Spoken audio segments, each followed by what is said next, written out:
Greetings and welcome back to a limited edition of Dr. J Radio Live. Our guest is having difficulty coming in. I really don't want to have to reschedule this considering he's as excited as I am.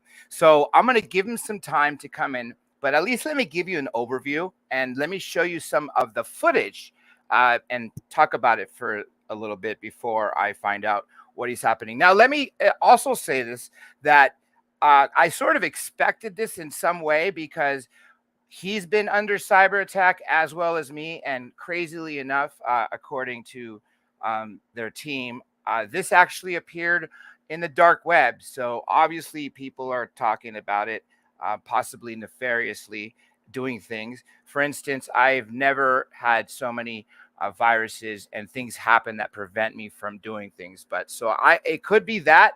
I don't see why else. The last thing I heard from them is they're ready to go, and then just that's it. So anyhow, I'm hoping he's trying to connect. Now, first, many of you already know about this case, right? For those of you who don't, this is a case that took place in 1996 and is still very ongoing today. It had to do with a gentleman named Dr. Jonathon Reed, who's the one that I'm trying to bring on. And while walking with his dog out inside of Washington State, his dog, I guess, got away from him, alerted to something, and started barking as it was very scared.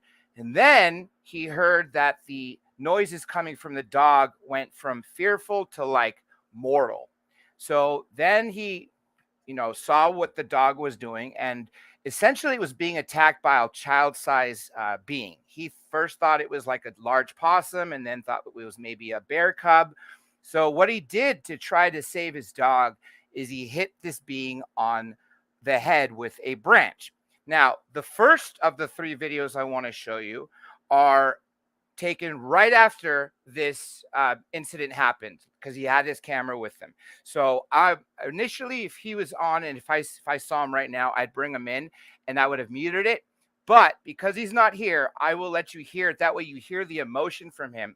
And by the way, keep in mind, this is 1996. It's very grainy, but at the very least, I want you guys to at least see this. And then I will also tell you more about this. And like I said, as we go through each of the three, I'm going to still be paying attention for him and having my mighty smartphones check in for him. So in the meantime, check this out.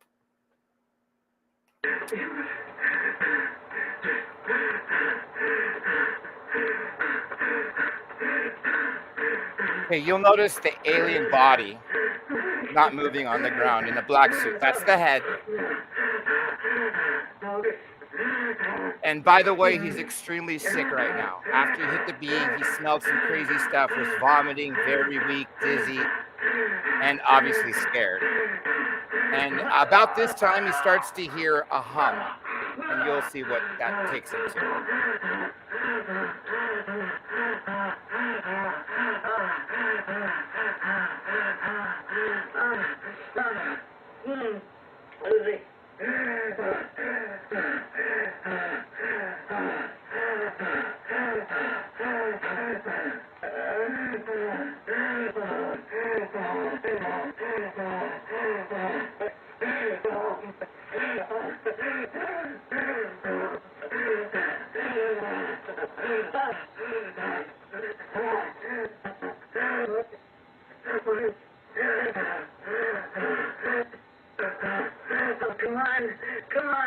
See, the hum is bothering him. It's unpleasant, and it's guiding him. Okay, you see that right there, that black, almost perfect-like object?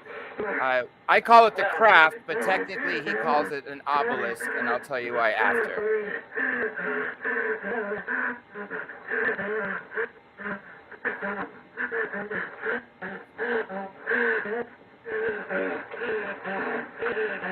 It's got a few more minutes.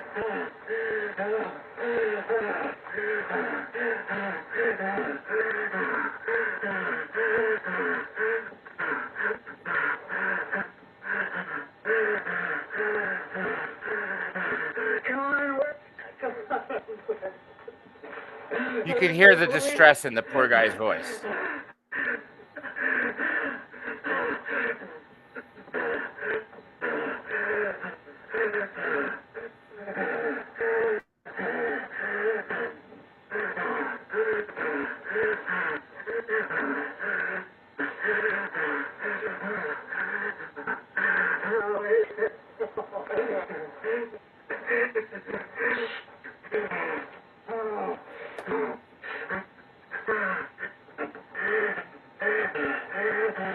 Any of you contactees, abductees out there, if you've ever seen that big, oh, by the way, notice how that craft, in quotations, is actually 3 feet off the ground. It's floating, it's not on the ground. Where are you?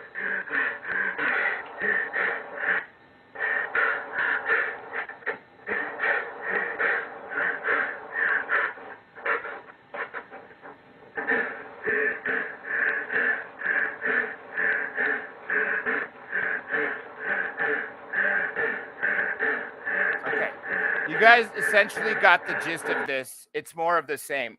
Now, he actually filmed this himself with his video camera. Before you guys make any judgments, oh, it looks fake and all that, just so you know, because this was filmed with VHS, 1996 VCR camcorder, it had negatives. It had actual film stock. All the negatives of every picture and video was sent to Kodak and verified that they are 100% legit, filmed at the time and date that he says they were, and what they portray has not been manipulated. Now, after this incident, what he did is he went up to what he calls the obelisk, because he said he doesn't think it's really a craft. And when he touched it, what happened is he sort of fell into it. And the hum that was vibrating and making him extremely uncomfortable went away. And he said it was like a much more pleasant sound. But here's the crazy part. As small as that thing is, and many of you people who have been taken will also talk about this, is that it seemed massive inside. He's talking like a massive dark warehouse. Now, the reason he calls it an obelisk is also like an anchor, is although you're seeing what you're seeing in the video, to his eyes, initially, he first saw it like as a light refraction and light bending around it. What does that really tell you? If you think about other stories in the past that have to do with insane technologies, gravity. So this could be employing some sort of gravity. And he said, essentially, it could be an anchor to another dimension. Now, after this incident, on the ground next to the alien, or we'll call it a being for now, he found a crazy artifact. It was like, it looked like a bracelet, and he calls it the link. And I'll get into that shortly. And again, like I said, I'm still paying attention for him because, you know, he's waited quite some time for this, as have I, and I know as of you. So I really hope that changes shortly. So he wrapped the body, brought it home, again, assumed it was dead. So the next thing I want to play for you is when he got home. But before I do, in case anybody here's questioning this stuff, there is somebody so important in this world that has actually been briefed about this, asked to see this, and I mean, not to see it, asked to talk to him, invited him for a one-on-one over 4 days. I'll give you a clue. That person is not in America. You could call him a leader of some sorts, and he's probably one of the most impeccable people ever. So let me just show you who that is. That way you understand the gravity of this case. Does everyone recognize that? Yes, that is Pope Francis meeting with Dr. Jonathon Reed, talking about this case. Like I said from the beginning, this case has every fact provable. That's why I've invested so much into this case. Okay, now, like I said, I promised you the examination video. Let's bring that to you. That would be this. So he's going to unwrap it and then check it out. And I'll unmute it for you. Not like there's much sound in it, but there you go. Notice the legs. And then you'll see a wound at the head.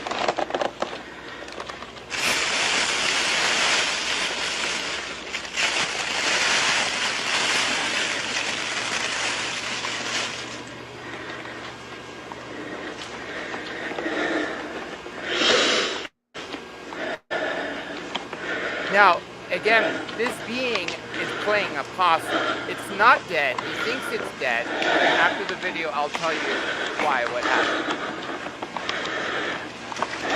So technically, at this moment, it's completely alive. It's not moving. Yes, double cheeseburger back. Yes, we're looking at an alien, and it is still alive.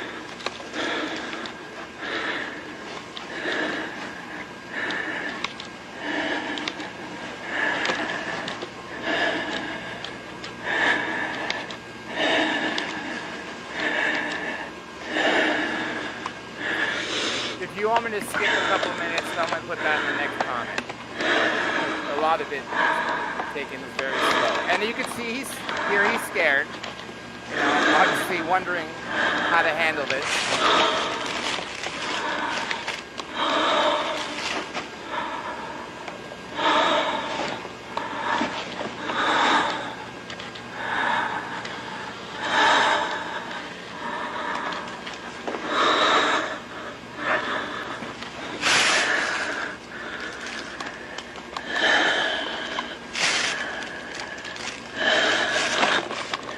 One interesting thing is the next day after this is the first examination, the one-piece suit that he's wearing, he went to cut it. And every time he cut it, it immediately sealed back up, like memory metal.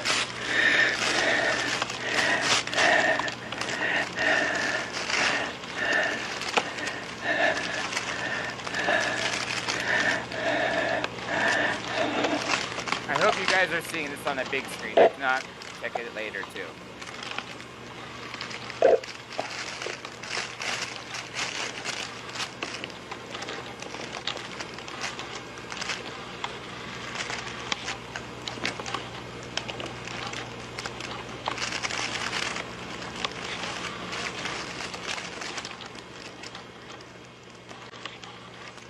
You see the blood to the being's left side to your right? That's blood right there, blood and tissue. That was what was sent to scientists at universities to, he didn't say what it was when he said, because he didn't know, right? Just something that's looking weird. And that is the DNA evidence that was submitted that was proven to have a couple, I wish he was here, I'm still looking for him, to explain the DNA results and what was wrong with the chromosomes. But essentially, a lot of the DNA was similar to Earth, but 9 chromosomes were not. And the craziest thing, it had similarities of both a turtle and a dolphin. But again, can compare to nothing ever found in the past or present on planet Earth. Irrefutable.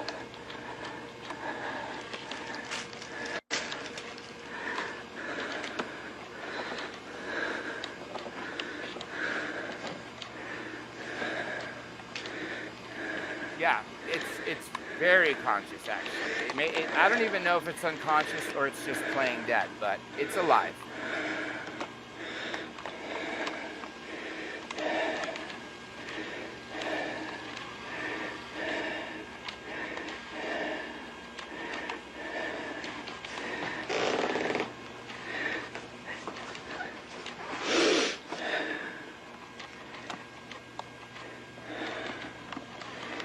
Now, if I'm not mistaken, he's going to handle the wound. And you'll see there's like a flap of skin, I guess you could call it.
At some angles, you could actually see the eyes cracked open. That being is like looking back at him. Of course, it's difficult to see there, but watch as he tilts the head up.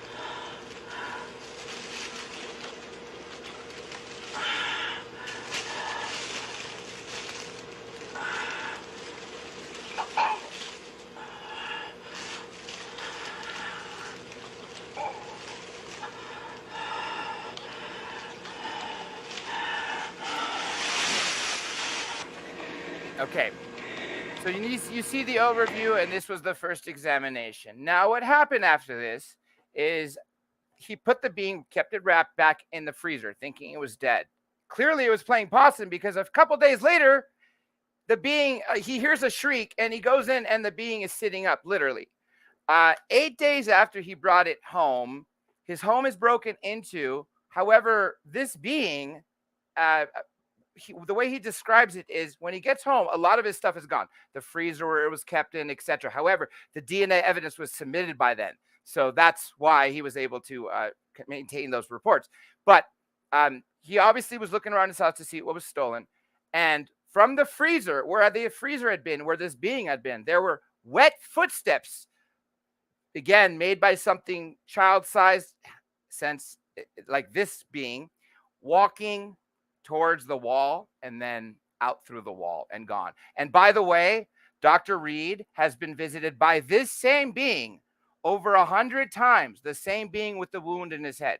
Now, if you're still questioning all this, let's get to the craziest, most evidence that I didn't even put in the title yet. You remember when I talked about that alien artifact? It's not just an artifact. It's a working piece of technology that he still has in his possession this day. This is why I said at the beginning, this case is truly about disclosure. And what do I see here? My God, Dr. Reed, I had to start late without you.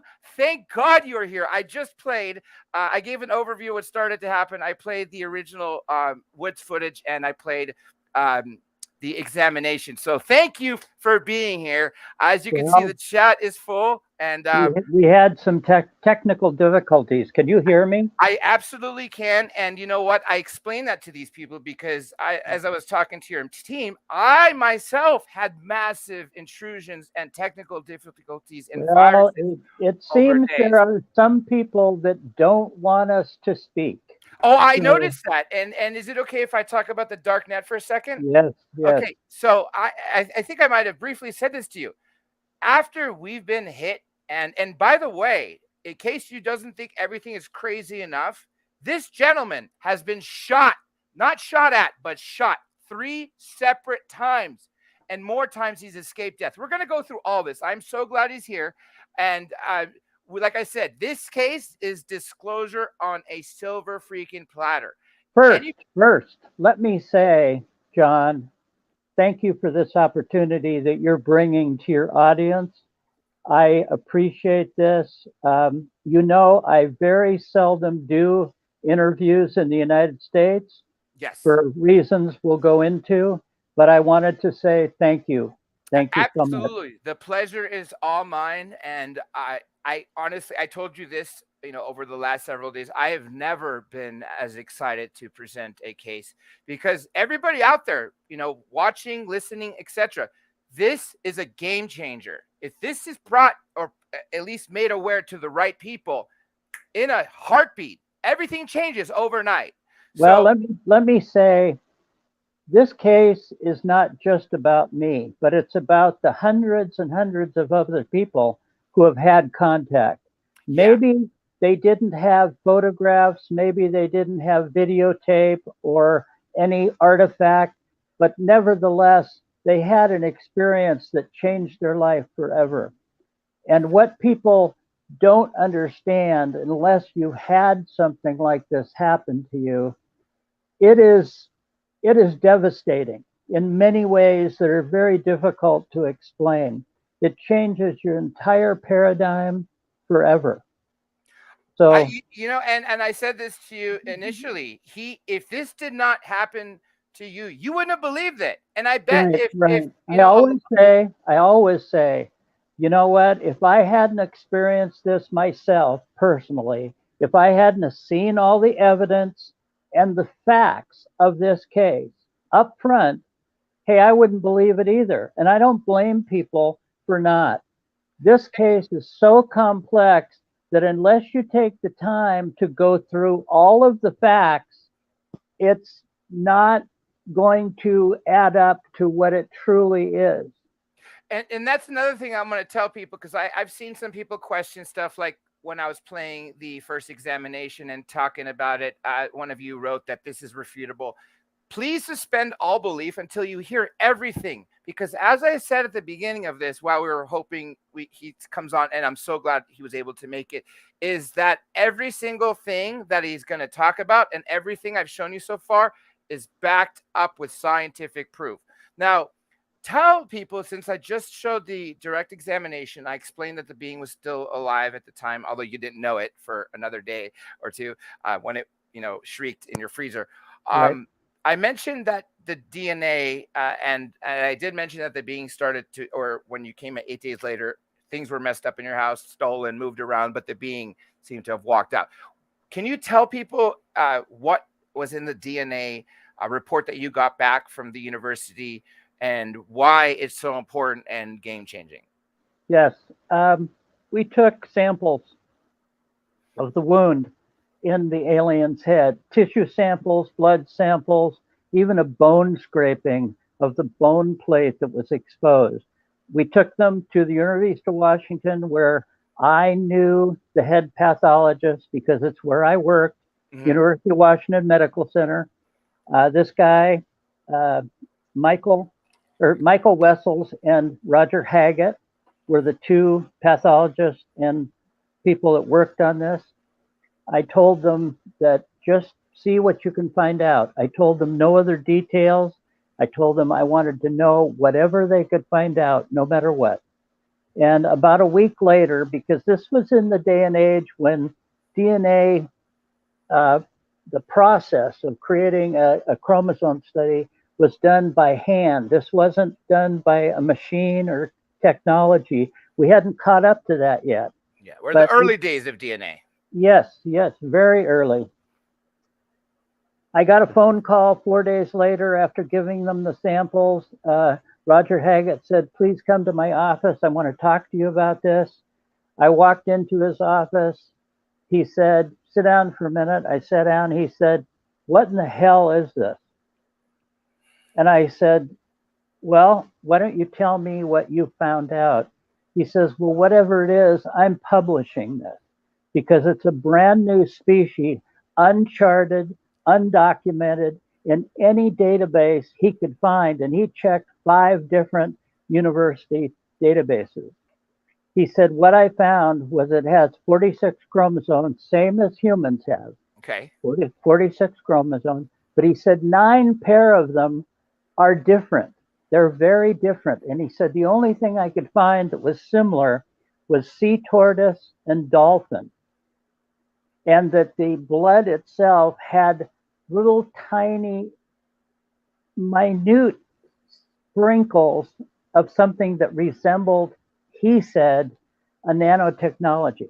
But he wasn't sure. He was going to run the test again to be conclusive. He handed me the preliminary paperwork. He said, I'll call you as soon as I've done this. But he said, Jonathan, I want to publish this, if that's okay. I said, absolutely. He was a renowned pathologist. He had done studies all over the United States. He was extremely a professional.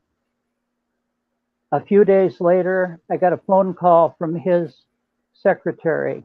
He had been killed. He had been shot and killed in his office. Supposedly, a man walked in, locked the door behind him, killed Wessels, shot him in the head, and then killed himself. Within 20 minutes, the secretary said, all these people arrived and started taking everything out of Dr. Haggett's office. All of his files, all of his computers, even his paper files. And that was 15 minutes before the police arrived to investigate the case. Now I ask the question, who has this ability? Who has the ability to know this ahead of time and also to deliver the resources on site before the police even arrive to the scene. Someone who's hearing the radio, clearly. Someone who knows that this happened, either someone who was in part of the assassination or someone who knew he had died because of the plan before the police even heard about it. And let me just say this for everybody out there. 8 people close to Dr. Reed were killed because of this case. And like I said, they've tried to kill him. He has to travel with the security detail. I mean, this is a serious, serious case. If you recall, Dr. Reed, I told you about the Stardust Ranch, and I had a chance to interview John Edmonds, who lived there. Unfortunately, he's passed away since. He took blood and DNA tissue samples of the creature he had killed, one of them at least, and brought it to a laboratory. The only difference was, unlike you were able to get a preliminary report, his scientist was also shot, killed, and his laboratory was put on fire after things were removed. So at least you were able to get away with that. The other thing is people tend to think this is a joke or this could be some kind of a hoax. Well, dead is dead. There's records of all these people being dead. Okay. Yeah. And there's a lot of facts to this case that people don't take the time to look up, to realize, because you have to dig this stuff up. This was 27 years ago, and the internet is saturated with disinformation, slanderous lies, and quote unquote bullshit to try to cover up all of the facts of this case, to make people say, oh, well, it was proven to be a hoax. Well, that's not true. That is absolutely not true. That's what they want you to believe. Yeah, it's the other way around. And I don't know if I said this to everybody at the beginning. He's actually had 2 polygraphs and passed. I mean, like I said, every angle of this has been covered. And I'm so glad to bring it to today because in 96, remember, I've been paying attention to UFOs since the mid 80s, ufology. Back then, we were called loonies just for seeing something in the sky. You remember, Dr. Reed, you would see a television show, say Sightings, right, in the 90s. They would play half of the ufologists speaking with the footage, the other half with one of the great debunkers.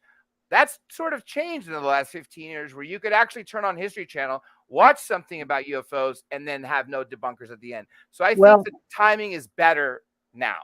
I agree with you. The unfortunate thing is the people who want to cover this stuff up, and I'm talking about serious government agencies that want to cover this stuff up, are very, very smart.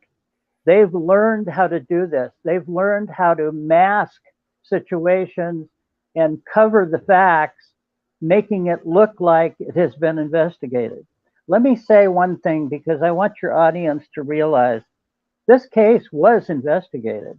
When I first came out in 1998, I released all this information to Art Bell first on the radio. And those radio interviews, and there's 7 of them in total, can be found on the internet or Art Bell's archives. Right as I did that, I also was invited as a keynote speaker to speak at a UFO Congress in Laughlin, Nevada. And that was late in 1999. Well, at that Congress, I was approached by several different prominent people, researchers, investigators. And at the time, you also need to know, I wasn't involved in anything to do with ufology or aliens I didn't even like science fiction. I was a doctor. I was a medical doctor. So my head was somewhere else. My paradigm was somewhere totally else. But the people who approached us were people like Wendell Stevens, Robert Dean, Don Ware, Jaime Maussan, Dan McAvoy Sr., all asking me if there had been a proper investigation done of this case. Well, to date, at that point, no, there wasn't. I mean, I was scared to death just to walk outside my house. And again, I wasn't even living in a house. I'd been on the road, literally nomadic, for over a year and a half. But they all got together and said, look, if we create a situation where we can come in and investigate the case properly, would you be willing to help us and show us what you have? And I said, of course. So that became a 2-year investigation where people walked next to me, literally for 2 years.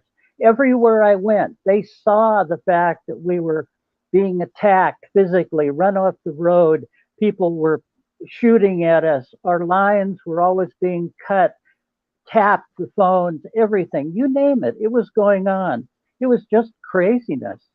But the fact is, when people say this case was never investigated, that's a blatant lie, because it was.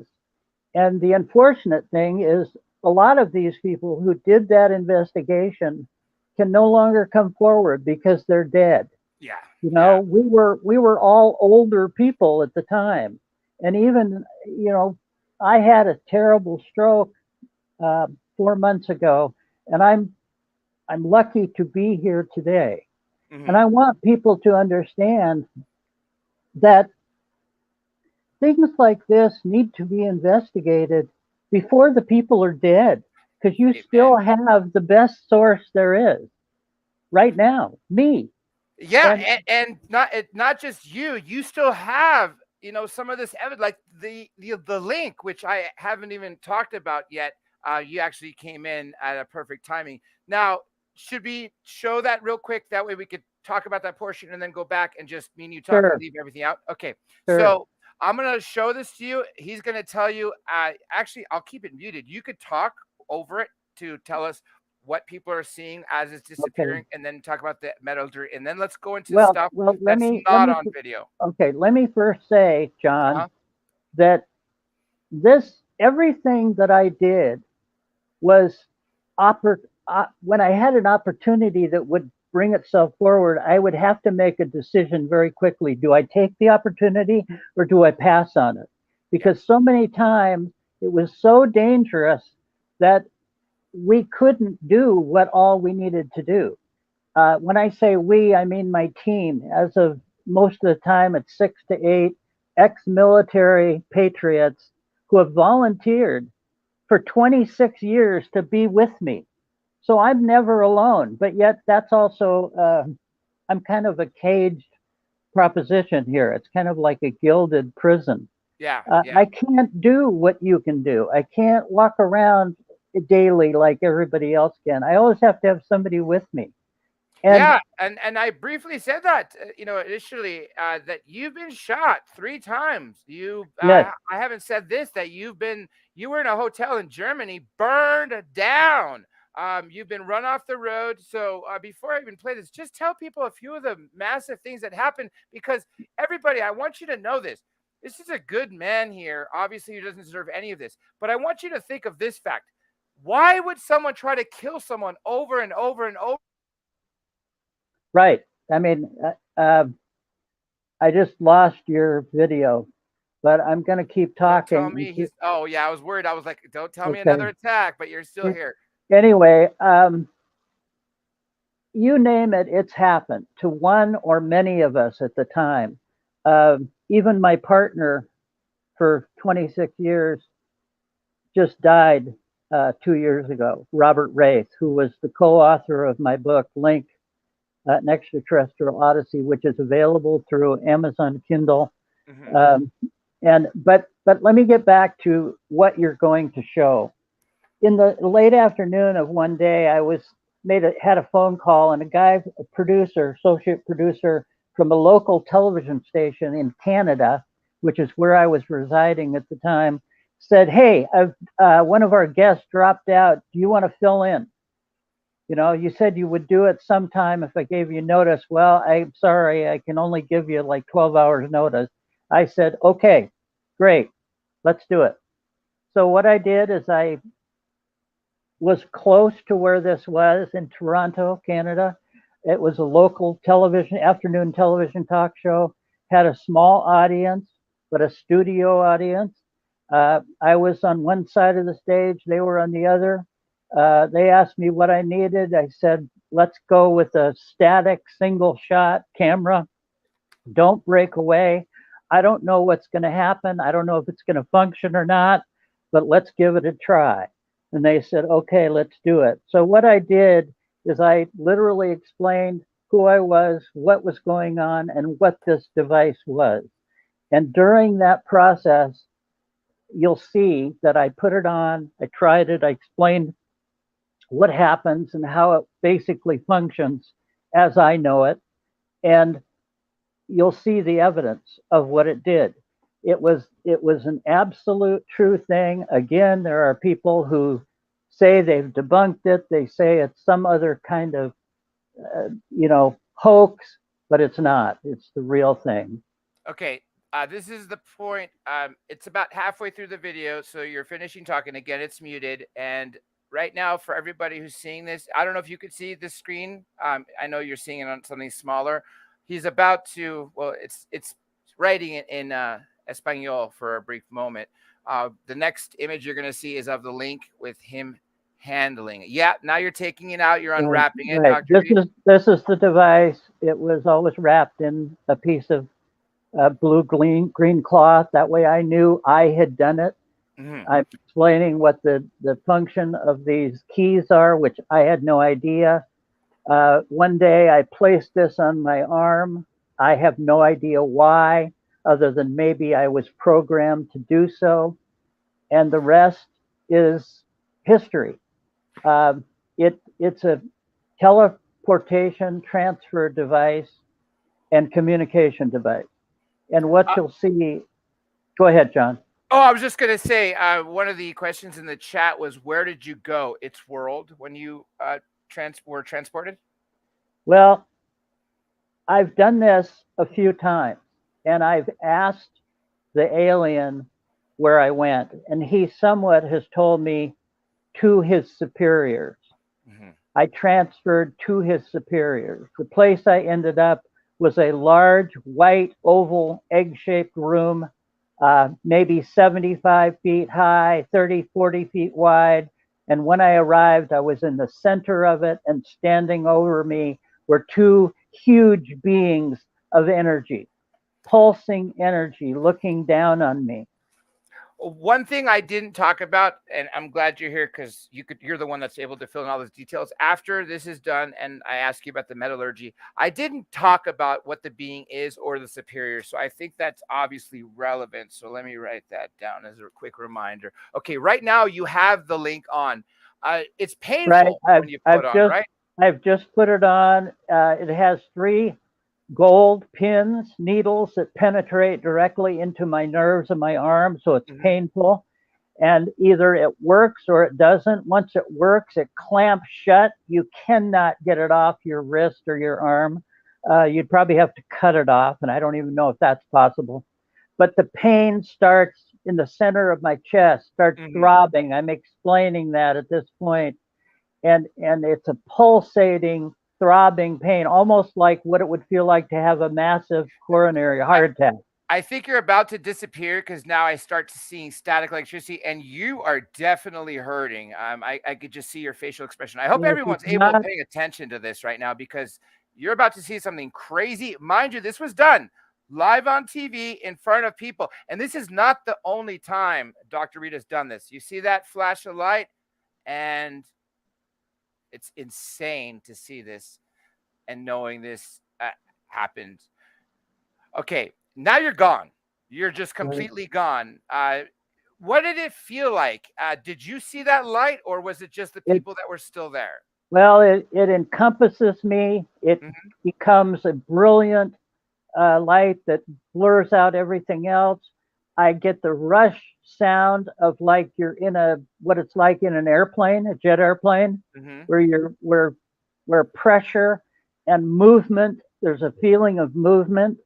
And then a second later, it becomes very, very dark, almost like tunnel vision. Then it's mm-hmm. brilliant, and you're standing in the place that they put you. Like the oval in this incident, the 75-foot oval. And one thing you need to understand is this is nothing that I'm doing. Then I'm coming back. They're controlling the device and what's Right. happening to you, right? All you did is put it on, and you just said that most of the time it doesn't even work, right? Because it's not up About to you.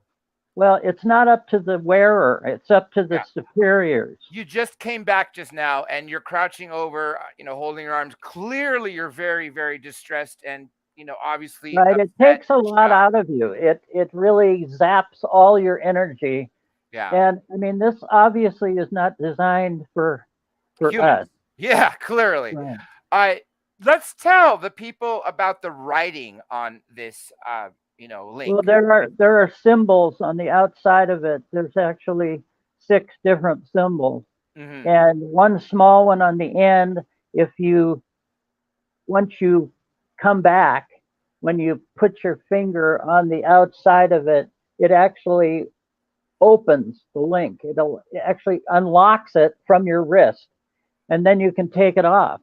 Hmm. And the other ones, we don't know what they do. We have no idea what they mean.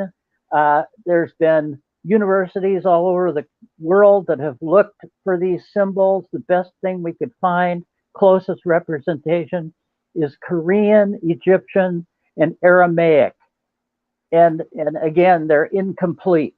Yeah, of course, especially if it's something too similar, but it isn't anything that we know of Right. now. The center one, we believe, is an indication of the sun or Ra.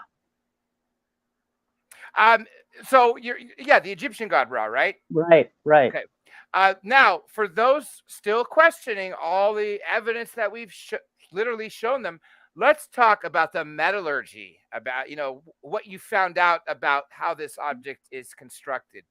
Well, again, a lot of this information is so out of context, it's maybe difficult for people to understand. But during the process of me coming back into the world, when I left the country, was homeless for 10 months, uh, basically was going to commit suicide and didn't, I made a phone call to some people who called themselves, well, let's just say they were called the Alliance. Hmm. And they helped me. They asked me what I needed. They gave me uh, a dry place to live. I had been living in the forest outside, homeless. I had no money. They Hmm. gave me medical attention. And in the end, what it came down to is they said, we know you have some things. We know you have uh, an artifact, and we know that it's extremely important that you take care of this. We would be willing Hmm. to help you take care of this. And I found it next to the body in the forest. That's where it was. I thought it was just a bent piece of metal, and I just picked it up, and then I realized it wasn't. It was something very unique, and I put it in the body, wrapped it up, and brought it home. Um, but the people that I call the Alliance Hmm. said, we would like to take this and have it studied and do some testing on it. You will go with it. We will take you. And they took me to Osaka, Japan. And the University of Osaka introduced me to some metallurgists, to some professional uh, metallurgists and professors that worked there. They did some forensic examination on it, highly technical. They found that it was made of beryllium, aluminum, uh, bismuth, magnesium, and about 4 other elements that could not be identified in our periodic chart at all. So So inside of it, the interior is layered, like 15 different layers of like plant fiber, living plant material or biological material that we assume is being used as a circuit, as a circuit board, a part of this. Just incredible material. the way Elon Musk, Mark Zuckerberg, and others are talking about the future of humanity, that we are essentially going to merge with machines, right? We're going to become super machine cyborgs. The way you just described this artifact that has elements of living with these exotic types of materials seems to be a cyborg in essence. Well, it's a living machine. It's a living device. And it also emits a pulse of radiation every 12 seconds, 12 to 15 seconds. They were not able to locate it or unscrew it, but they know that it's emitting this pulse of radiation. So it has its own power source. It's an incredible device. Engineers from all over have looked at it. Specifically, I was in Russia with some cosmonaut friends who invited me to a seminar with some technical advisors and technical engineers who looked at this and did some additional testing on it and volunteered to use it, to try it. And at the time, I, said fine. Everybody had been very cordial with me. Well, unfortunately, the one man that did this came back dead 15 seconds after he winked out. And then another one tried it, and that other scientist died within 4 days later. So it's not something that can be casually played with. It's something very technical, very special, very unique, and maybe the superiors decide who and when it's going to be used, who can use it. My fear has always been that it could be used as a weapon if they I was were just able going to dissect it. ask about that. What are the repercussions of this exact piece that you have access to falling in the wrong hands? Say Well, adversary. obviously, this is one of the things they have been after for all these years with harassing me and trying to discredit me and the situation. But there have been some very specific details on how I don't have this in my possession. I would never keep it in my possession unless I was about to use it. I'm told essentially when to use it. It's not up to me. And other than that, I don't have it in my possession. I don't even know where it is. I have a combination of people to go through before I can even get to it. And those people might be 7 or 8 different people that need to be phoned by each one of these people involved in line, and then up 24 hours later, I may be able to receive it. But that's either for way, security. it's under the control of your people, meaning, yes, you don't have it, and there might be 7 layers of people, but it's not, say, lost like, say, the No, being or other stuff. no, Yeah. it's not. I've asked the creature that I met, which I call Freddy, we adapted a name, and I've asked his superiors many times to please take it back, that I do not want the responsibility. I am afraid that it would be lost. And they just don't acknowledge that statement from me. So at this time, I do have it. I have it in safekeeping. I believe it's a sacred piece of technology. It does prove that we are visited by something far beyond human technology. I mean, a lot of this case is all about the evidence, about the actual facts. We didn't sit down and say, oh, well, maybe this would happen or maybe that would happen. We have facts. We have actually proof and evidence and have researched this out. So it's an incredible piece of technology that the government, many governments would love to get their hands on, but we've done everything we can to prevent that, including some things I cannot mention. But I am alive today because of quid pro quo. Yes, to this for that. That's well, anyone's questioning what that means. Exactly. Tell us about the being itself, and tell the people about the superiors. And I did mention that this being still visits you. So for those who are questioning how a being who looks and acts dead is still not just alive, but visits you to this day. And this thing I didn't mention to you because I was hoping he'd be on to tell you that it visits up to 25 other people that have been connected to this case, including some people who have never physically met Dr. Reed. He's even warned me that Freddy might start visiting me. I mean, you guys need to really understand. I still see some people and they're skeptical. I mean, after all this evidence, I still don't know That's why okay. we're questioning, but just like Bob Lazar says, you know what? If you take it or leave it, if you don't believe it, fine. Well, I'd say the same thing. Yeah. If you choose not to believe it, that's okay. Yeah. You But were just stay out of my way. Amen. Amen to you. Amen to that. Anyway, Freddy Yes. is what my partner, my friend in all of this at the beginning said, he looks like my ex-boss named Freddy, so we'll just call him Freddy. And so the name stuck. We did.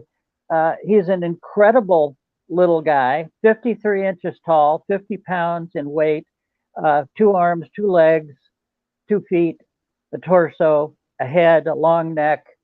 His skin is extremely old looking, very much like an older pig skin, very dense, very thick material, not as pliable as ours, not as elastic. His eyes are very, very big, about 2.5 inches in length. What everybody says a gray looks like when their eyes are wide open. Unfortunately, all the pictures I have, his eyes were semi-closed because he was unconscious. It still looked like it was looking back at you. As you turn the head, it's insane to look at.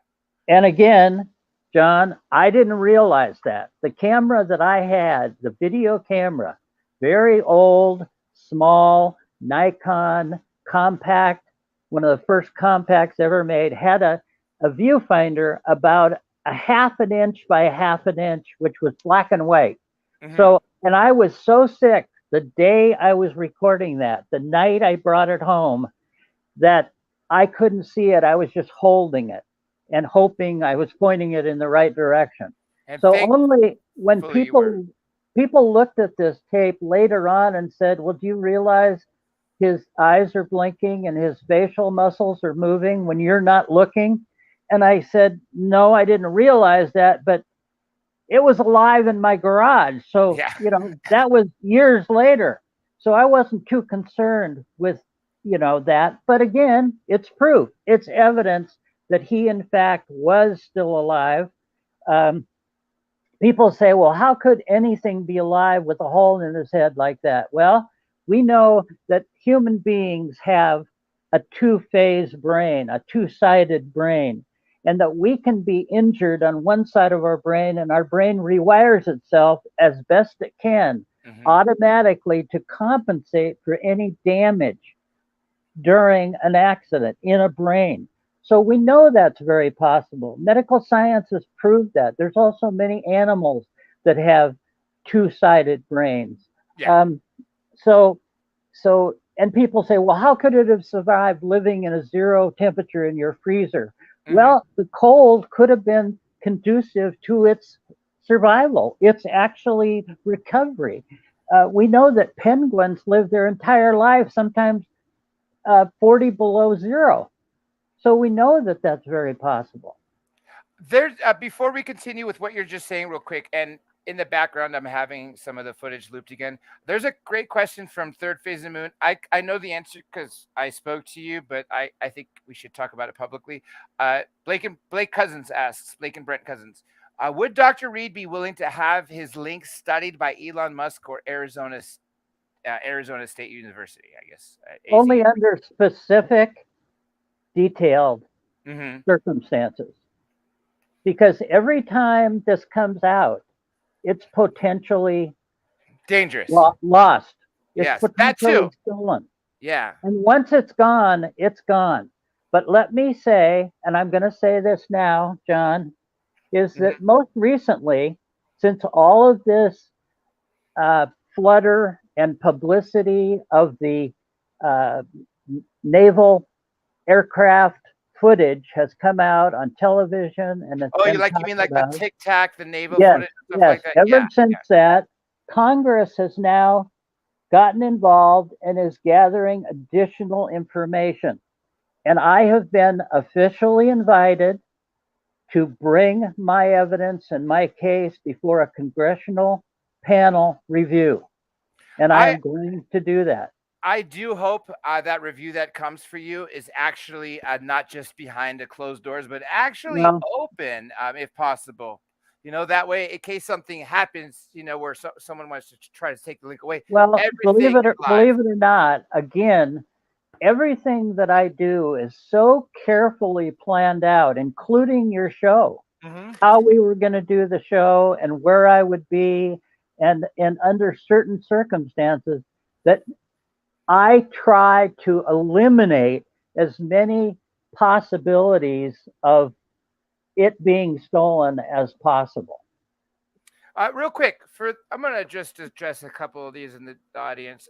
Listen, there's no such thing as photoshopping when it's analog. You got to understand there's no digital here.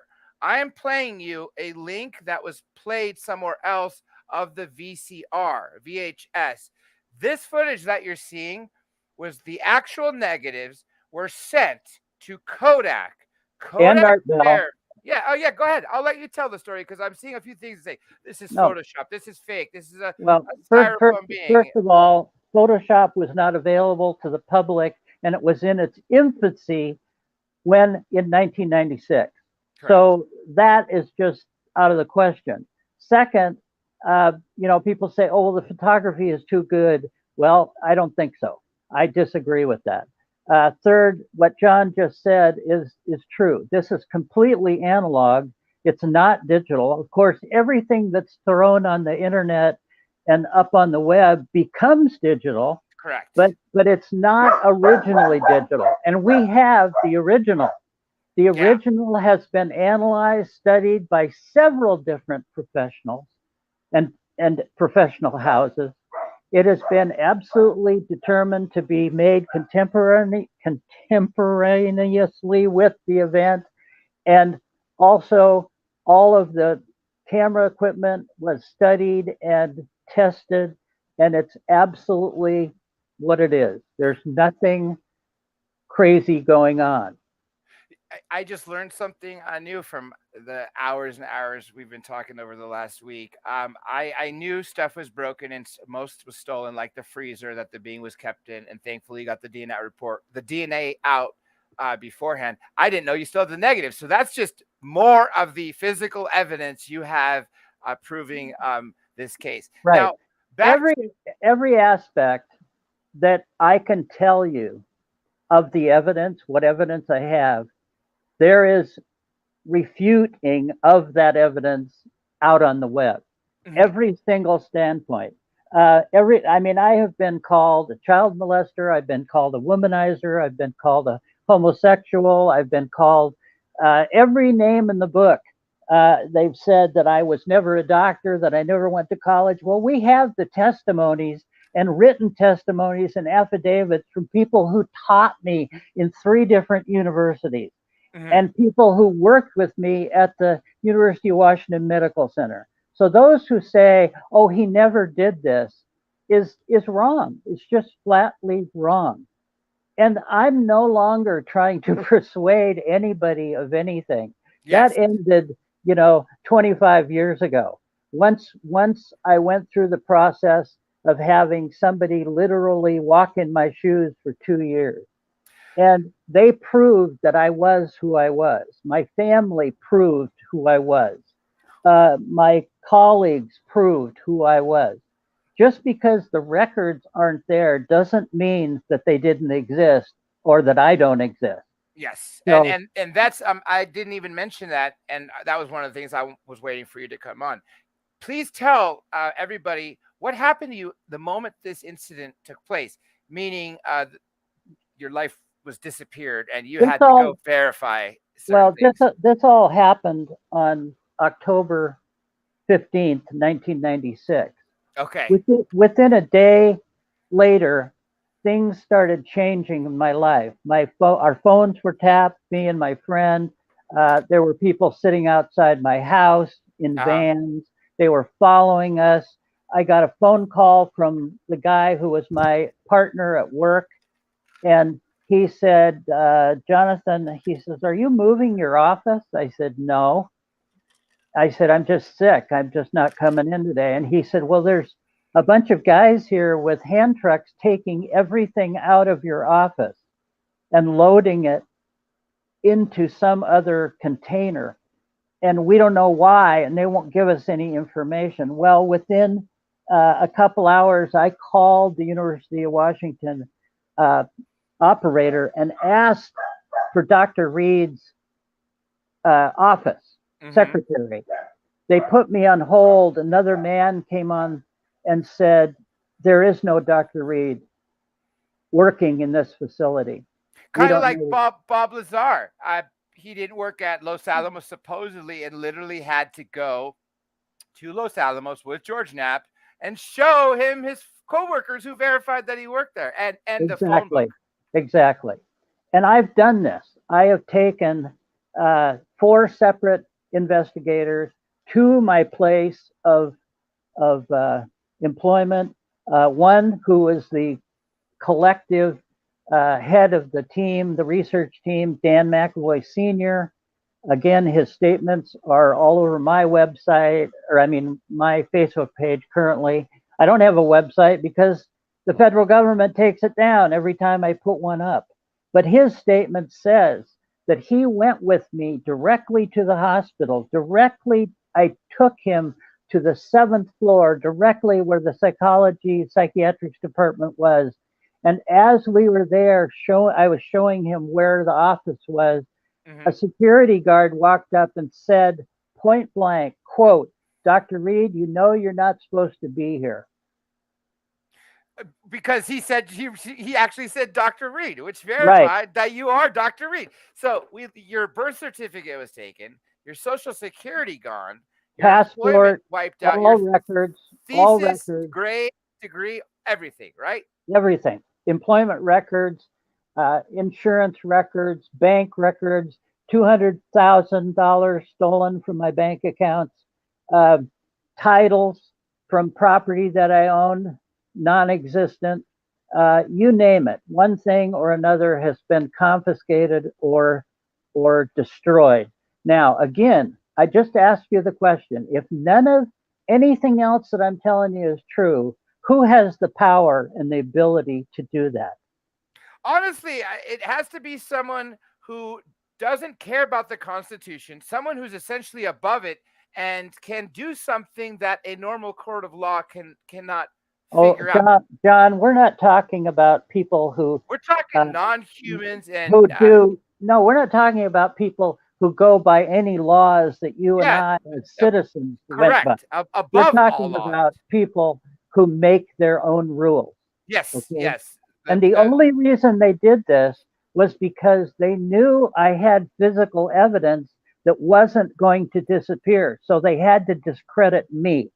They had to discredit the source. And that's why they went after me. And they even tried to bring actors on board to say that they were my ex-girlfriend's children and that I never existed in their lives and that I wasn't who I said I was. I mean, it goes on and on and on. It's so deep. I mean, they literally wanted me to go crazy. Yeah. And they were almost successful.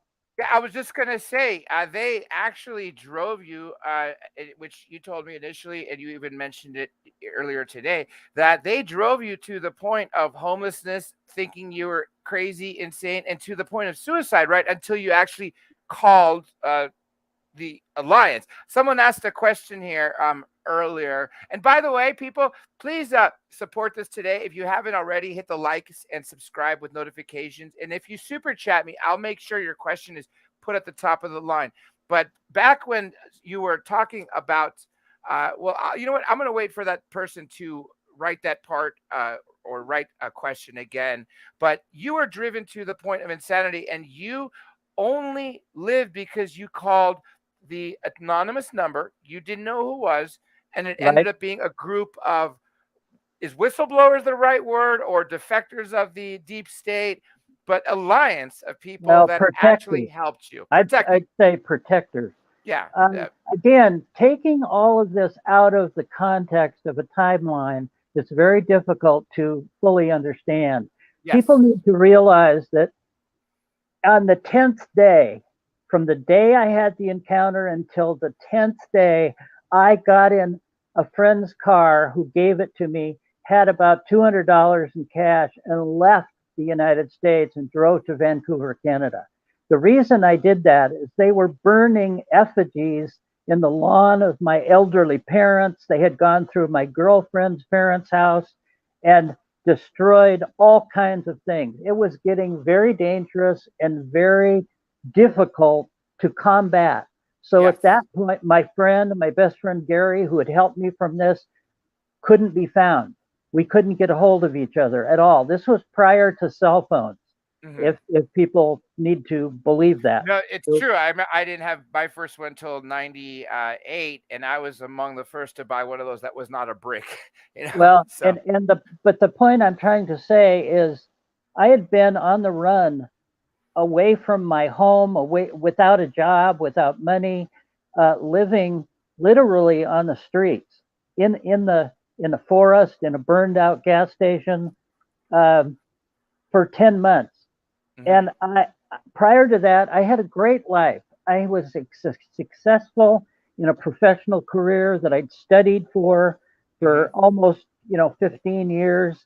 I was happy and very content with my life. I was successful, and all of that was taken away in 10 days.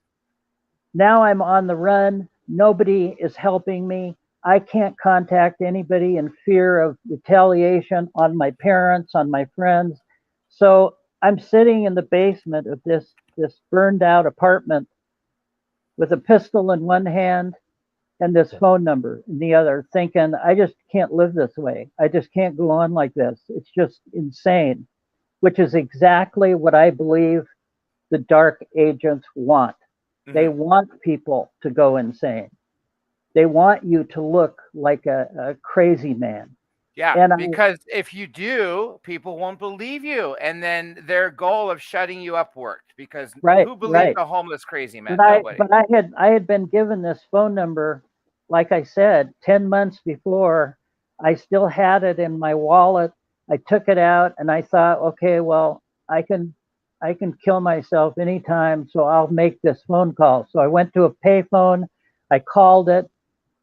Before I could say anything, the people on the other end of the phone said, Jonathon, how can we help you?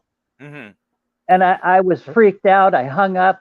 I literally ran away and came back a couple hours later, called it again, and said, who are you? What is this? How do you know me?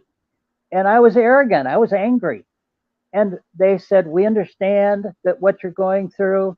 What do you need? Let us help you. Do you need a place to stay? Do you need medical attention? Do you need money? I said, okay, bring me money. Put money in an envelope, leave it outside in a specific place, and I'll Mhm. pick it up. If you do that, then we might have something to talk about. So I watched. I watched for 3 hours. And finally, somebody put it where I had said, an envelope with exactly the money in it that I asked for. There was a note in there that said, please call us when you need something. I Yeah. went away. I called another day. They said, okay, do you need a place to stay? And I said, yes. And they provided me a place to stay in the town, Vancouver, BC, where I was currently living on the streets. So they proved to me over a period of a couple weeks that they nursed me back to health, they fed me, they clothed me, they took care of me, and they never made demands of me. And they said, we're glad you called. We're glad we could be here for you. Let us help you. So they did. And that was how it all started. Um. Okay. So you had it for 10 months. Did you ever have a chance to meet anyone on the Alliance years later? I mean, because clearly they helped you more than just that. You're back on your feet with security and now at years later, 2 years after the incident, you're out finally first talking about it. First Art Bell, a couple years after that, you go to Mexico, Jaime Maussan and all that. So did you ever have a chance to figure out who it was? Do you have an idea? And if you don't want to answer this, by all means, just make sure, you tell me and I won't. No, I can answer some of it. And I can Yeah. say, first of all, between doing Art Bell and going to Mexico, that was all within a calendar year. And so it was one thing after another, was just being literally offered to me without us searching out anything. But but I am it was not necessarily an ideal situation. They helped me. They brought me back to some form of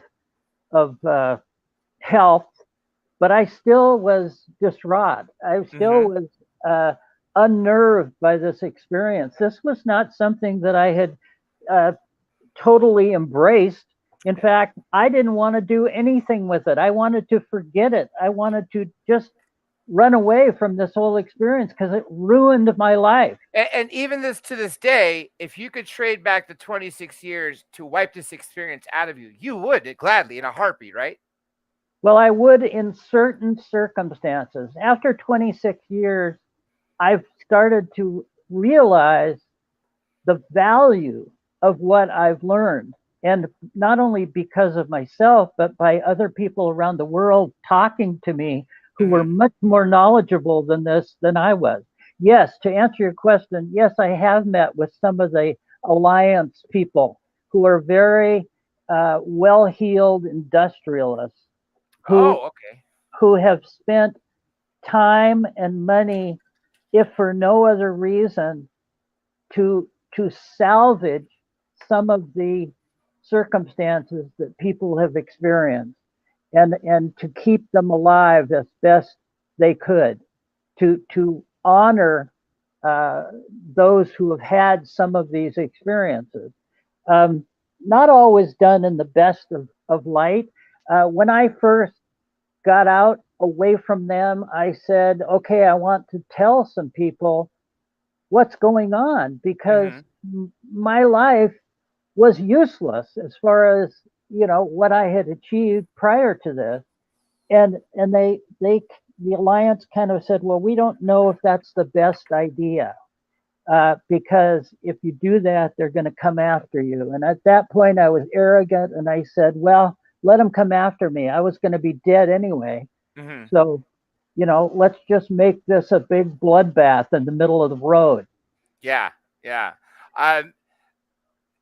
Back to the being, when you first encountered it, the very first day in the woods, and you saw the obelisk floating 3 feet above after you hit the being that was attacking your body, I mean, your dog, Susie. Right. Did you know, or I mean, because of what you were seeing, the obelisk, the humming, this weird child-sized being, and this crazy metallic thing on the ground, did you assume and just think, oh my gosh, this is an alien, possibly a craft and all that? No. What were your first in fact, thoughts? well, again, I have to go back. If you don't put this in context, people don't understand. I came upon this being running up to where I could hear my dog yelping in dire pain. And if you have a dog, you understand their voice, and when they're in stress and painful. And my dog, golden retriever, 7 years old, Susie, had been with me for a long time, and I knew she was not in good shape when I was hearing the sound. So I ran forward, grabbed a broken branch that was on the ground about the size of a large baseball bat, thinking I'm going to have to untangle her from a bear or a wildcat in the forest. I couldn't see her. Under the brush, the ground cover was so dense, I couldn't see her, and there was up a hill, and I knew she was close, so I just crashed through the brush and came face to face with this thing, throwing my dog 80 pounds over its head, this 4.5 foot creature that looked like a child to me. It was a very dark canopy. It was very hard to see because it was vibrating so fast that the outline of it was like a paint shaker. And at that point, all I saw was my dog being torn in half, torn at the jaw, ripped in half, blood spraying everywhere. And all I could think of is she's grabbing onto it, and I screamed, "Let go, Susie, let go," not realizing that he, in fact, was grabbing her. Mm-hmm. I lunged forward 2 more steps, swung this branch like a baseball bat, and hit it in the side of the head, knocking it back and down, splitting its head open. As it fell to the ground, so did I. In terrible pain, terrible sickness overcame me, like radiation poisoning. I couldn't Mm-hmm. control my bowels, my bladder. I couldn't control my muscles. I couldn't get up for 35 minutes. I tried to stand up, I'd fall down. And as that process continued, the second everything hit the ground, the whole environment was silent. It was as Mm-hmm. if somebody put a cover over this entire 300-foot circle. No air, no sound of birds any longer, nothing. In fact, my own breathing sounded strange to me. The Mm-hmm. ground felt spongy and moist and damp, even though it wasn't. I felt really labored as I tried to move. I heard a harmonic tone going through the forest, Mm-hmm. like it was a sound of, maybe it was a boombox, maybe it was somebody else's radio from another hiker, and and I needed help, so I wanted it to be somebody else. And so I got up and I looked, but I couldn't find anybody else. But nevertheless, this sound, this harmonic tone, was continually floating through the air, almost in such a frequency that I could feel it in my backbone. And you have to really try to wrap your head around that. A tone that becomes physical is really an amazing thing. And as I looked for it and would fall down, I would turn around and look for it. I saw this, what looked like a mirage, like the light and the trees, some young saplings were bending in the light, but yet there wasn't enough direct sunlight to have that happen. And I knew that, but nevertheless, it was there. So I made my way over to where it was, and I fell down a little gully. And as I fell down, I realized this thing making the sound was right next to me. This Mm-hmm. black wedge, this black thing we called the obelisk. It was about 12 feet long, about 2.5 feet wide, and about 3.5 to 4 feet, width. And it was not touching the ground. There were no landing gear, there was no windows, there was no seams, no doors, no rivets, nothing. It was like a great big, huge black piece of shiny stone. It felt like granite or marble. I kind of halfway fell against it trying to get up, and I burned my hand, the whole inside of my hand. In fact, there's still a scar on my hand from where it pulled the skin off of my hand, because it was like dry ice. It was cold like dry ice, and my skin stuck to it. And when I pulled away, it tore my skin off. The tone changed when I touched it. The tone changed from this dark, very deep harmonic to a lighter sound, almost a pleasant sound. And for a second, for a brief second, Mm-hmm. I felt like I was inside of this black room, this huge, huge black room. I mean, enormous, like the size of a football field, black, but with little lights that would way, way across the the floor. I could see little lights. And as And you then, just said, the sound went from a very unpleasant, almost harming, a humming, to something completely pleasant once you went in this warehouse type right, area, right? right. But it was so brief. I mean, it was a split second in and out. And I didn't even really comprehend it when it was happening, because I was still reeling from the fact that all this was going on and that it was totally out of my paradigm. I had no idea. I thought I was going into shock. I was breathing so hard that I was hyperventilating. I was worried that I was going to die. That was Yeah. my biggest concern. And no, my mind never went to this is an alien and oh, how exciting. I was worried about my health, my death, because Yeah. I had walked for close to an hour and a half from where I had parked my Jeep to where this event happened. And I knew I had to get back. And eventually it gets very dark. I didn't have a flashlight. I had a couple of cameras, a canteen of water, and a pocket knife in a backpack. That's all I had.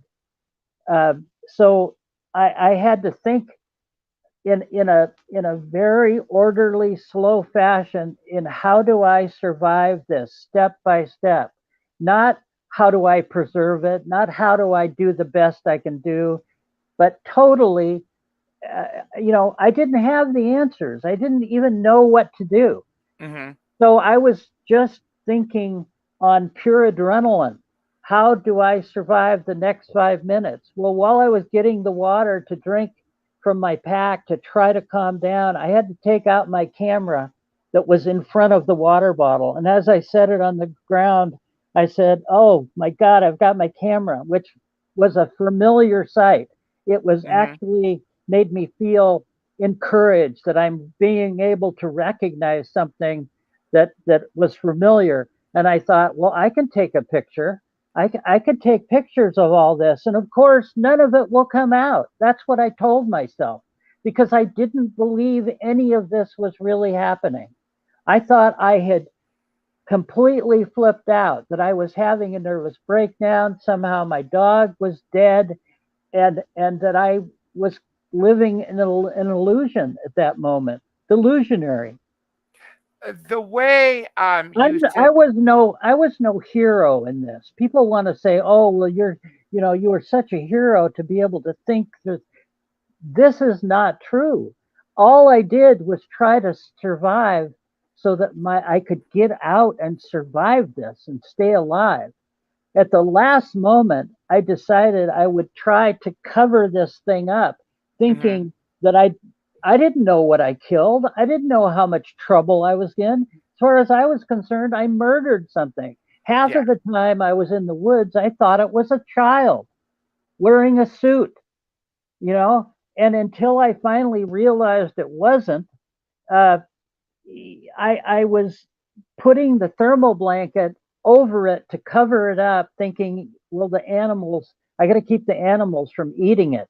And it was dead as far as I was concerned. So I pushed the thermal blanket under it because I didn't want to touch it. I Mm-hmm. just didn't want to physically, I didn't have any gloves. And so I pushed the thermal blanket and I realized it's so light. This body was incredibly light. How It, many it pounds, if you were to estimate?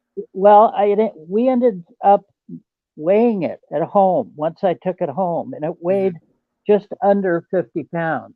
Wow, for four So, and a half feet, that is well, well, tiny. what we figured is the bones in the body must have been hollow, the same way they are in birds. So that would attest Oh, to yeah, yeah, no yeah. weight.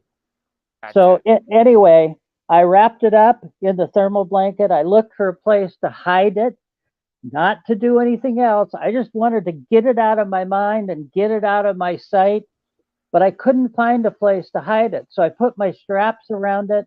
I picked up my pack and my camera in the other hand, and I Mm-hmm. started to slowly walk back toward where I'd parked my Jeep, which I say took me an hour and a half to get there. So it was going to take me an hour and a half at least to get back because I was stopping every 6 to 10 steps, throwing up, trying to quit, hyperventilating. But you know what? Nevertheless, I found myself at my Jeep instantly, like no time had passed. Now, I don't know if I was totally unconscious for that time. I don't know what happened, but it was another weird thing is I was there. I walked up to the back of my Jeep, opened the back door, lifted this thermal blanket Mm-hmm. carcass into my Jeep, closed the door, and went and sat in the driver's seat and just sat there, numb, not doing anything. And finally looked over and realized that Susie, my dog, who always sat in the passenger seat, wasn't there. She wasn't there. So I knew something had happened. The And way that time disappeared from you, I'm actually not that surprised, because if this obelisk or the link or anything else produces gravity, which a lot of people, including Bob Lazar, talk about, then that's going to warp space and time. So I could see how time can go, for actually multiple reasons. Also, fear. Now, real quick, I have a super chat question here. And by the way, the secret spaceship, thank you, especially for being the first super chat of the day. He says, I read about Dr. Reed being at a meeting in Russia of scientists from around the world on high technology. He was displaying the artifact link. Is that true? And he says, thanks. Well, actually, I wasn't displaying it. I was at the conference. I was invited by Marina Popovich, who was the cosmonaut. Yeah. Oh, yeah. Well, she actually wasn't a cosmonaut, but she was head of the equivalent to NASA in Russia. She was a general. She was a wonderful woman. She has since passed away. I know 3 cosmonauts who are current, who are active, who have been on our space SS International Space Station and been on our shuttle. But she invited me to go. She invited me to talk with these people. She did not realize that I had it available and had brought it with me. And this is when they hooked it up to a machine, all done in front of me, to do metallurgy examination, to do some forensic testing. And this is when the one gentleman died in front of 8 other people by trying it on, by using it. So this is how this happened. I think the article that was written that you're referring to was written by an engineer, an aerospace engineer who was also at this conference, who didn't know me, who actually came forward on his own and said, the guy who you are talking about, this Jonathon Reed character, was in fact at this conference that I was at. This is what he was doing. This is who he was talking to. So this is another verifiable fact of somebody else bringing information forward that I had no control over. And God bless him. This is how this has gone from day one, John. It has not been a plan. It has not been a plan of mine. I made a lot of mistakes. I mean, tons of mistakes. And if I had to do it over again, I would do it differently. But what people don't realize is when you're up against this kind of a negativity, you do whatever you have to survive. You do whatever you have to make it work. And that's what I did. And that's what I've continued to do for 27 years. And I'm glad you are. And earlier you said you're not the hero. When it comes to the bravery you have, because I said this to you multiple times over the last week plus, I don't think I could have handled this. I think I probably would have ended up with that pistol, launching a bullet at me and so much more. So John, my hats off to you. John, the people who are the heroes in this are those that came forward as volunteers. They have given their life, my team, to continue to get this information out to your audience, to people who know this is going on, the people that realize fully, that realize far more than I ever did, that this reality is true, that the alien presence is real, and that no matter what anybody says in a negative sense, that just more so proves the fact that it's real. Correct. And again, I mean, if my case was only a hoax, why would they continually for 27 years keep piling on the disinformation? They wouldn't. Why would they continue to kill people who had information? Not only with my case, but a lot of cases. I mean, your audience is far more astute and knowledgeable of researchers who have suddenly been killed. Dr. Yes. John Mack was Mhm. killed. Yeah. Somebody who I knew, who And had worked with me. let me say this, I agree with you 110% because he's a brilliant physician, psychiatrist, very astute, been to London. I can't even tell you how many times. And you're telling me, and I've been to London a few times, so I'm aware that, the streets are very full of traffic. And of course, cars drive on the other side. So instead of the right side, they're the left side. People are going to tell me and expect me to fully believe that he was that drunk and suddenly forgot to look left right before he crossed the street and got hit by a cab. I mean, Let's such a take great death to let's lose take in such a one take crappy way. one fact into consideration. He never drank more than one glass of wine. That was Ever.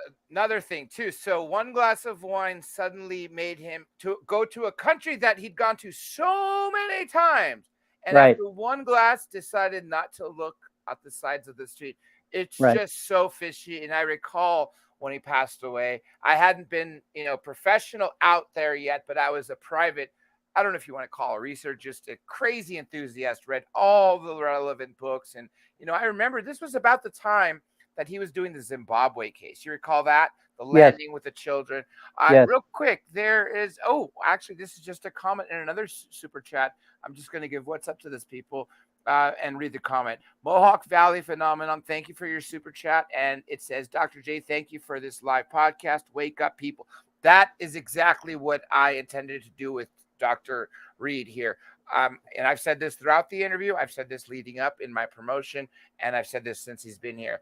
This case is the one that can break every mold and barrier to getting to the truth because everything is verifiable. So yes, thank you for your comment, and I will continue to wake people up. And I'm going to continue to work with Dr. Reed. I know we only have a limited time that I promised you guys today, which is about 20 minutes more, but we're going to go a little bit longer. And I did promise him I'll bring him back. And depending, Dr. Reed, if you want to, I could also bring you back at another point after we go through all of the story and tell even Sure. more. But if you're I'm interested, we could dedicate a show exclusively where you take questions. If you're interested, we'll talk after. Yes, we can do that. Look, I want to say this to your audience, okay? Mhm. Because it's got to be heard from my lips to your ears. Yes. I have never been one who wouldn't talk about what happened to me Yes. because it's cathartic for me as Yes. as a psychiatrist, as a specialist. I realize how important it is to talk about emotional experiences and to get them out. I'm not just doing this to enlighten you. Like I Mhm. said, you guys are much more knowledgeable than I will ever be. I'm talking about this to help myself, Yes. to be able to live and survive, and to help other people who have experienced the phenomena in ways that they can't relate to. Yes. And they are in the same situation I was in during the first year. They're running into emotional trauma. They can't relate to the rest of their life or their friends or their family. And those are the ones who I am talking to the most. And I have continued to speak. I've gone around the world 3 times. I can't tell you how many people I've talked to. I am blacklisted in the United States. Even the heads of the congresses and the conferences won't get near me because they're either afraid I'm going to take their spotlight away, their meal ticket, or that nobody will trust them or believe them because of all the disinformation that still resides out there over my case and me. I understand that. I truly do. There have been a few people who have the courage, like you, John, to come out and allow me to speak and have done the research yourself. Yes. You looked this up yourself. You did. found that there is so much truth to this that you can't deny it. Correct. Now, real quick, I put a picture for everyone to see the freezer that he had the beans stored in. Right. before it shrieked. It woke up and shrieked, and then was it 8 days? For what day was it that was told? Okay. 9 or 10 days from the time it happened. I left town on the 10th day. So Okay. the being was in my possession, I say 9 days initially before he walked out on his own. Through the front door, and not the front door, through the wall. And let me tell you all why that's so relevant. You've heard me bring on Preston before. You've heard me bring on countless people who have been abducted, contacted, etc. And a lot of people will tell you that have had this happen to them. They themselves can be, led through, a solid wall. Pilots have seen craft going into the sides of mountains. And one of the case that I told Dr. Reed about, that's in Preston's book, UFOs Over California, and you've heard Preston say this right on this show, that it was a mother who has been a regular abductee. And the night before, she knew that her 6 or 7-year-old son was taken. And at breakfast, she was afraid to bring up the aliens, but wanted to know if he remembered. So she said, how did you sleep last night, honey? And while eating his bowl of cereal, he's like, great. But then after a pause, he looks up at her and says, my aliens came to visit me last night. And totally startled at what he said, the mother says, oh, it just was in shock. And he goes, but they get mad at me all the time. And she said, why? And he said, because they walked me through the wall and I stopped to look at the little balls. And they tell me it's dangerous to stay between the wall because, obviously it's a 7-year-old kid, 6 to 7-year-old. I don't think they could explain to him why it would happen to him. But if you realize it, all those little colored balls he's talking about are molecules. So that's why I think it's so fascinating when Dr. Reed tells us about this being having footsteps leading to a wall, because it fits. The other thing, John, and I want to squeeze in as much as I can. Sure. For your audience, is people say, well, if he's come to visit you 100 more times over the years, how come you don't have any new pictures of him? Mm-hmm. Well, there's a good reason. This little guy was wearing a suit, a black suit covering his hands, arms, legs, torso, and feet, and shoes. All one piece of like spandex material, a very weird, unusual material. Mm-hmm. And as we did the topical examination on the second day, my friend and I laid him on a table in my garage, and I attempted to cut the suit off of him. Yes. I used an X-Acto knife, a big X-Acto knife that happened to be in my garage, and I made a 6-inch slit right in the center of his chest, trying to cut the suit off. Well, as I pulled down on it and made this slit, it immediately closed up and sealed itself. And I did it again. I cut another one in a different place, and it immediately sealed itself up, just like a zipper. And I went to do it again, and it wouldn't allow me to pull the X-Acto knife. It actually learned what I was doing. This is intelligent technology beyond anything we were capable of. Now, remember something. This was in 1996. I wrote the book. And do you recall the first thing I said to you when you told me this? The first thing I said to you was just like memory metal?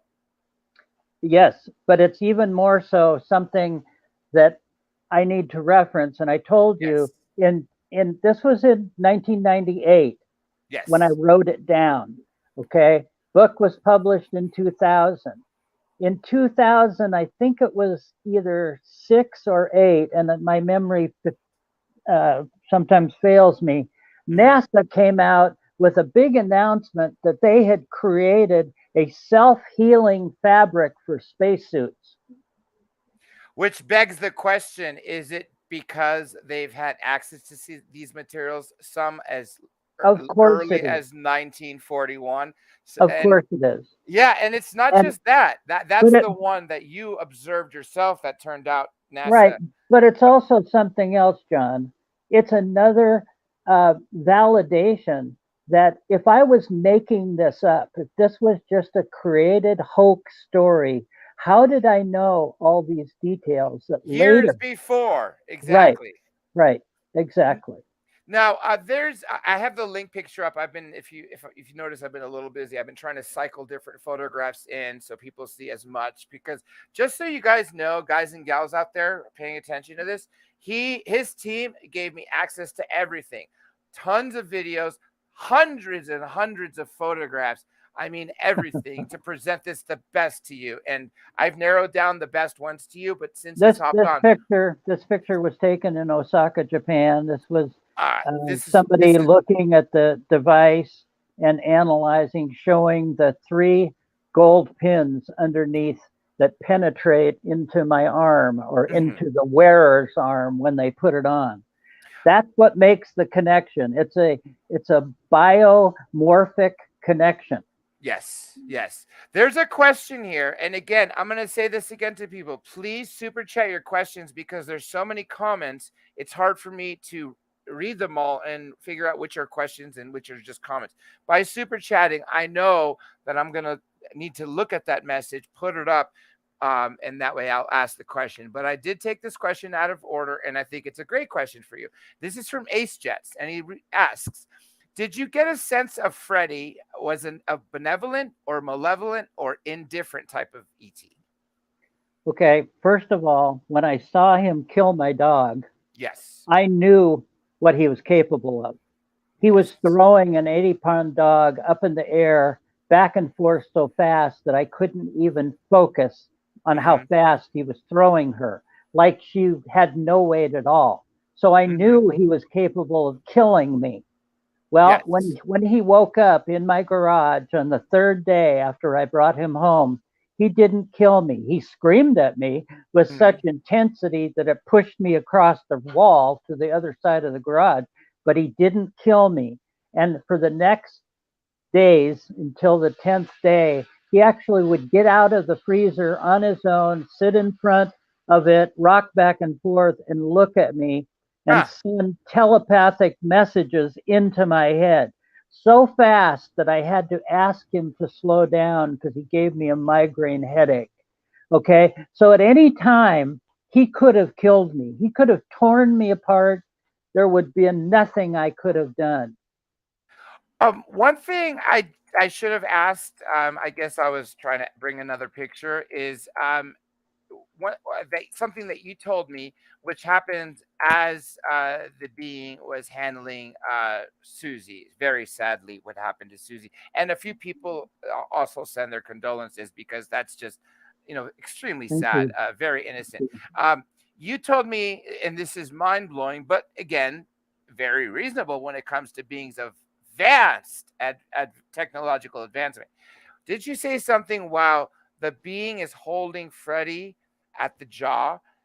Something like came out of the, I Okay, get, yeah, what yeah, was happening was what I saw was he stopped for a moment of vibrating so uh-huh, fast for a second, and I could see what I thought was my dog clamped on to his left arm when in fact the suit, his black suit, had actually reached up like another arm, grabbed the top of her head, and began tearing her apart.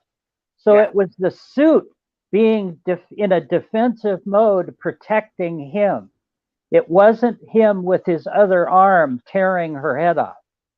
So the technology of the suit was so smart and so advanced that it literally could create another appendage to be able to protect this little guy.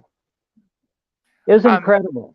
I yeah, mean, clearly, oh, clearly, another thing, John, before I forget, sure. is when I was under the obelisk, when I was standing under it and had touched it, one thing I looked up toward it and I could barely see it. It was almost like it was transparent.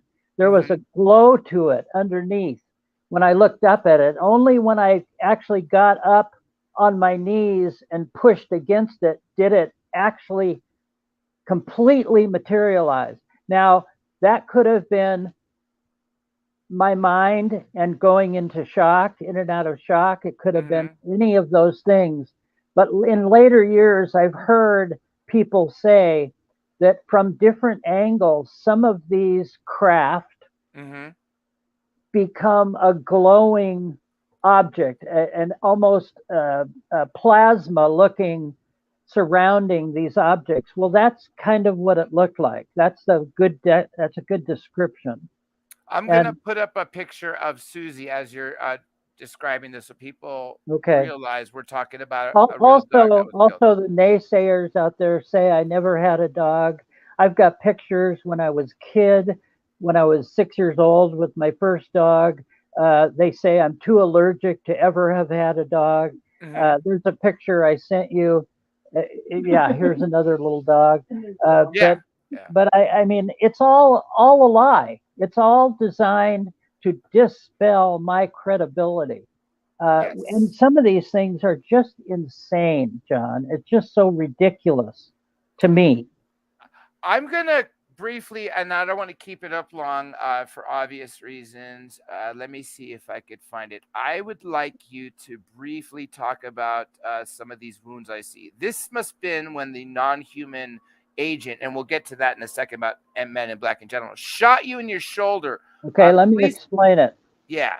The very first time I spoke, I was asked to come and speak at a small private conference in San Diego, where some people who had heard us on Art Bell one time said, we'll pay your way. Please come down here. We'll get you here safe, blah, blah, blah. I did. I went. I spoke for what was supposed to be 2 hours, ended up being 5. I went home the next day to Vancouver, Canada. I went out in the morning to get something to eat and buy a newspaper. I figured everything was good. As I was walking back out to where I parked the car in a little strip mall, this was in broad daylight, a man walked up behind me, grabbed me, turned me around, and put a pistol to dead center to my chest. Jeez. And I didn't know what to do. He didn't say anything. I grabbed the pistol. I moved it from dead center up away because I didn't want it going through my chest. Yeah, and some people say, oh, that was a stupid thing to do. Well, it was a reaction. It was just a reaction. And I didn't want it. And as I did that, it fired. And it went right, what I thought is right over my shoulder. And then immediately I fell back against the parked car and kind of fell down onto the ground, kind of dumbfounded. And some guy, I saw the guy stand up. I saw him casually reholster his gun under his coat. And he said to me, don't ever talk of this again. And he walked away and got into a van. And as the van drove away, it said on the license plate, U.S. government exempt. I'm going to take this image down. You described it. I hope everyone has had a chance to look at it. As you can see, there's 6 total, but it is the gunshot at the wound. Right. The bottom 4 are within a month of when I was shot. The top one is years later with just the scar that's remaining. It has been looked at. It was looked at right after, because at the time I was living with a physician in Vancouver in his house. So he took care of the wound. People say, well, why didn't you go to the hospital? Well, considering everything that had happened and considering I was living with a physician, I didn't need to go to the hospital. I was going to show the other one, but it's very graphic and I don't want this to be shut down. Well, give it a try. Okay. All right. Give me let you talk about it while I cue that up, because I have to literally pull that up. So tell people as I start. Well, lots of things happened while we would be out, or we'd be driving. This is the one with the high-powered rifle in the car. Right. We'd be driving from many places where we lived. We were very nomadic. And at one point, somebody started chasing us in a car and basically ran us off the road, backed up and crashed into our car again, obviously wanting to stop us and or kill us. I didn't realize it at the time, but they had killed the driver, my member of my team, Mm-hmm. and I thought I was crushed because the car was turned upside down, and I thought some metal from the car had grazed my head and my scalp.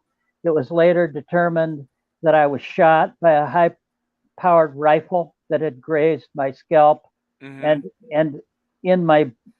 and right directly in the top of my brain. I had to learn to walk again. I spent 6 months trying to walk and speak again. Mm-hmm. This is the kind of thing that has happened.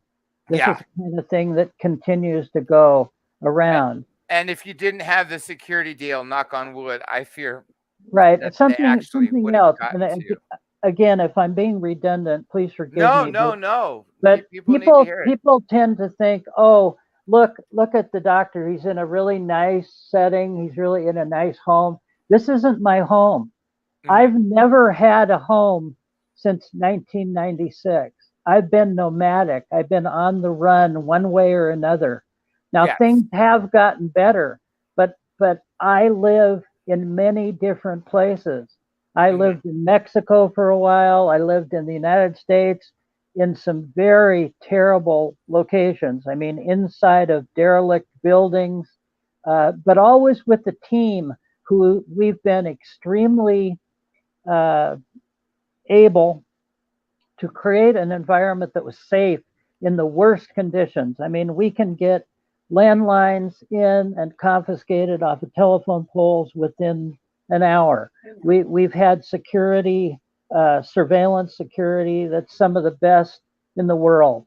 Our guys all have high-powered rifles of their own, and they're not afraid to use them. They're all military trained.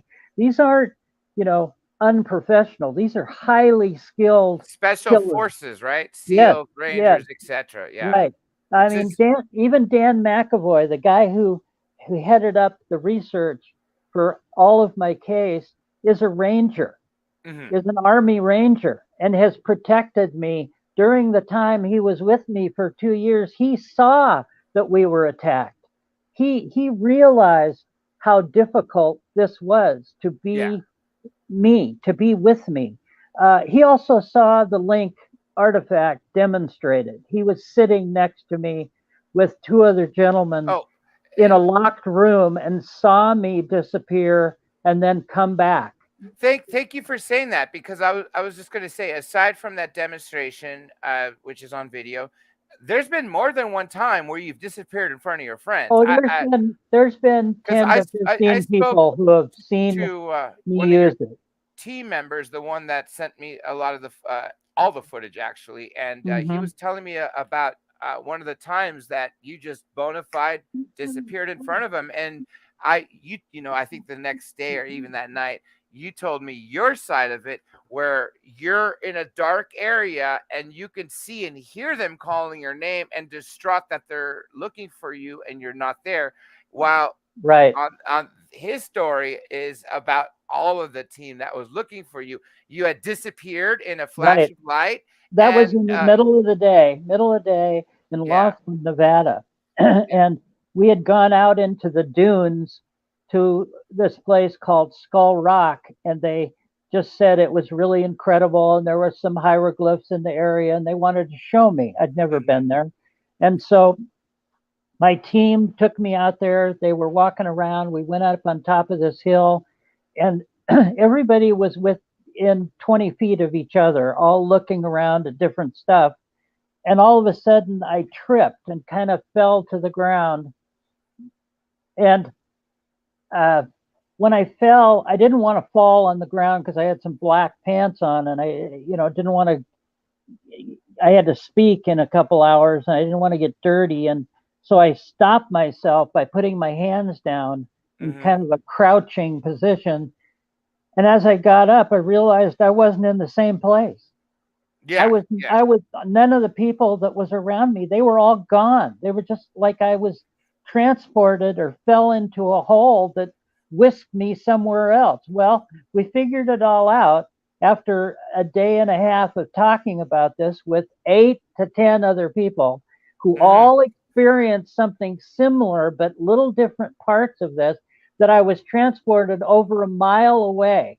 I ended up walking back, seeing them up on top of this hill and seeing where the cars were parked. I walked back, and then they realized that's Jonathon down there. That's, what's he doing down there? I mean, which was a long ways away. So, but they were all around me when this happened. So it just instantly took me from one place to another. Now, was this a wormhole? I don't know. Yeah. It could have been. Was it just a portal? It could have been, because supposedly these kind of portals are all over the earth. I believe it. And we talked about two, Skinwalker Ranch Right. and Stardust Ranch. And I wouldn't be surprised if Stonehenge and meanwhile, when this was going on, they all started to branch out using their cell phones to communicate with each other, right? So they were talking and texting with each other during this. 8 different people, right? 8 different phones. Well, when we got back to the hotel that afternoon, we all started sharing this story, and the guy says, "Oh, well, I've got all the text on my phone, right." And as he's looking at it, the text was disappearing, and everybody immediately pulled up their phone, and they were all simultaneously being erased. Unbelievable. Yeah, there's incredible.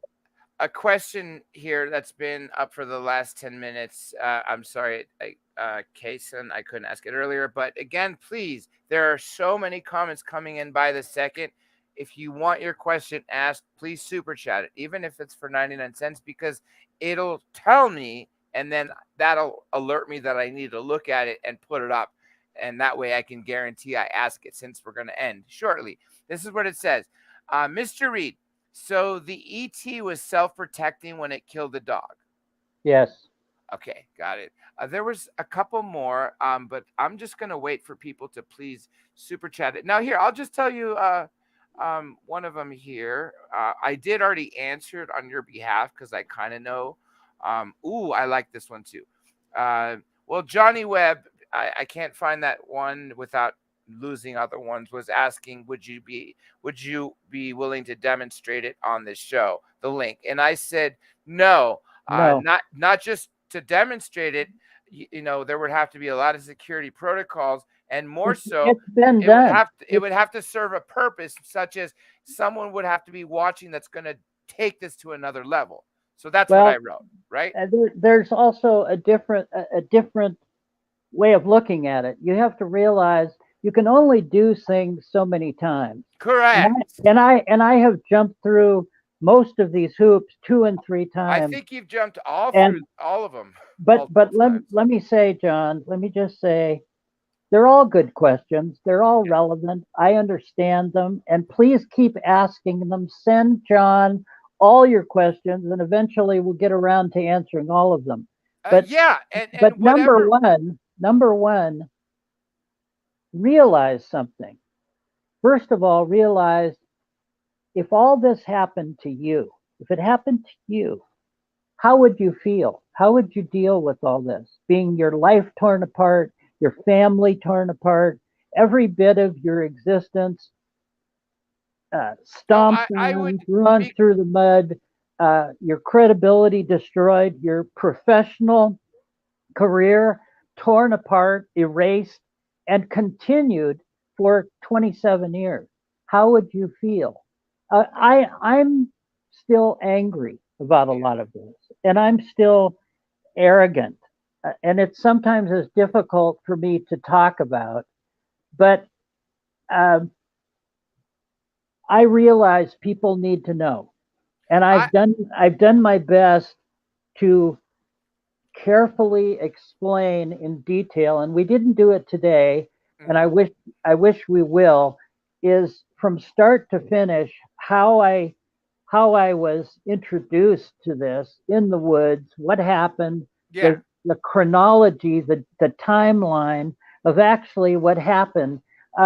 We didn't even mention the fact that the men in black within a day knocked on my door and said, "We know your dog is lost. We know something happened to your dog, Dr. Reed. why don't you tell us the story? And Yeah. I said, nothing happened. Get the hell out of my house. And they said, I said, I'm going to call the police. And they said, it's okay. The police are with us. And the outside my house, behind the car they drove up in, was a Seattle police car. So they were right. We definitely do it. We'll do it again so you could tell the chronological order. As you Right. know, because of the technical issues, I had to come on and tell Right. people that Right. something. Right. So I I try to had tell what I could, and then I was going also, to end it. right. But I'm glad you came on. But also, I had delivered a copy of the videotape that I had to a local television station in Seattle during that first 10 days. I gave it to a associate producer. He said, fine, well, we have a guy that's interested in this kind of stuff. I'll give it to him. Within 4 hours, they called me back and said, I don't know what you're involved with, but a bunch of guys came in here and confiscated the tape from again, some place like the NSA. And he said, I don't know what you're doing, but I'm warning you, they're coming after you. So, when you hear a threat like that and a warning like that, it's hide. There's a relevant question, and it's something that none of us mentioned yet today. But again, if there were no technical problems, this this this piece of information related to the body would have absolutely come up if you were saying it, not me. Johnny Webb asks again, did the aliens smell? Was there any smells from this event? And I'm glad I asked that. Go ahead and talk about that. He had a smell like rotting fruit or rotting meat, and a terrible, terrible odor. In fact, when he comes back to visit, before he materializes, I can smell him. I can tell that he's in the room before he ever becomes, physical. Yes. Other people smell the same thing. So it's not just me. I mean, other people, I'm sitting with somebody that has seen him, that has smelled him, that have seen him wink in and out of our dimension. I believe they travel by using dimensional shifting. So this is an important factor. Yes, I've taken 2 polygraphs. I've passed them both. They were independently done by 2 independent sources. Right now I have the still of the polygraph examination. It just says it's just I think a stock footage of a polygraph machine. It says Dr. Jonathon Reed passed the 2 separate polygraph examinations. When were those examinations taken? And for those of you out there, okay, yes, in the legal sense, a polygraph is not admissible into law, but let me tell you where it's admissible and counts a whole lot.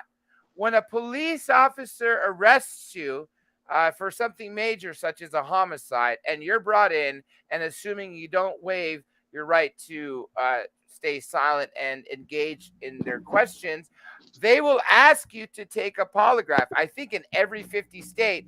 And that polygraph is admissible to the arresting officers in making the decision if they will proceed with you. So, yes, courts don't take them for some, I don't want to call it a loophole, but for some minor reason, it may change in the future.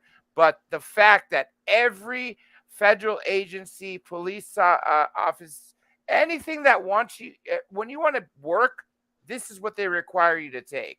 I offered to be a police LAPD reserve a few years back, and, they require polygraph, which I had no problem of. It's just some of my broken bones. I couldn't handle the academy. But the point is, it's very relevant that Dr. Reed has taken and passed 2 polygraphs. Well, the other thing is, I want to say why it was done. It wasn't done for me to have any proof. It was done because the researchers, Wendell Stevens and Bob Dean, said this should be in the case file.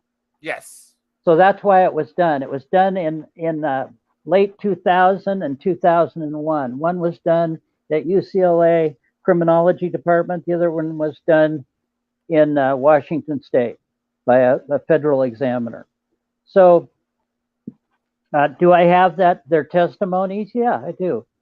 And every time we put this stuff up, if you notice, I don't have a website. The reason I don't have a website is the last 3 of them that I've had up, they get immediately taken down and destroyed. Well, again, I ask you, who has the source and the power to do that?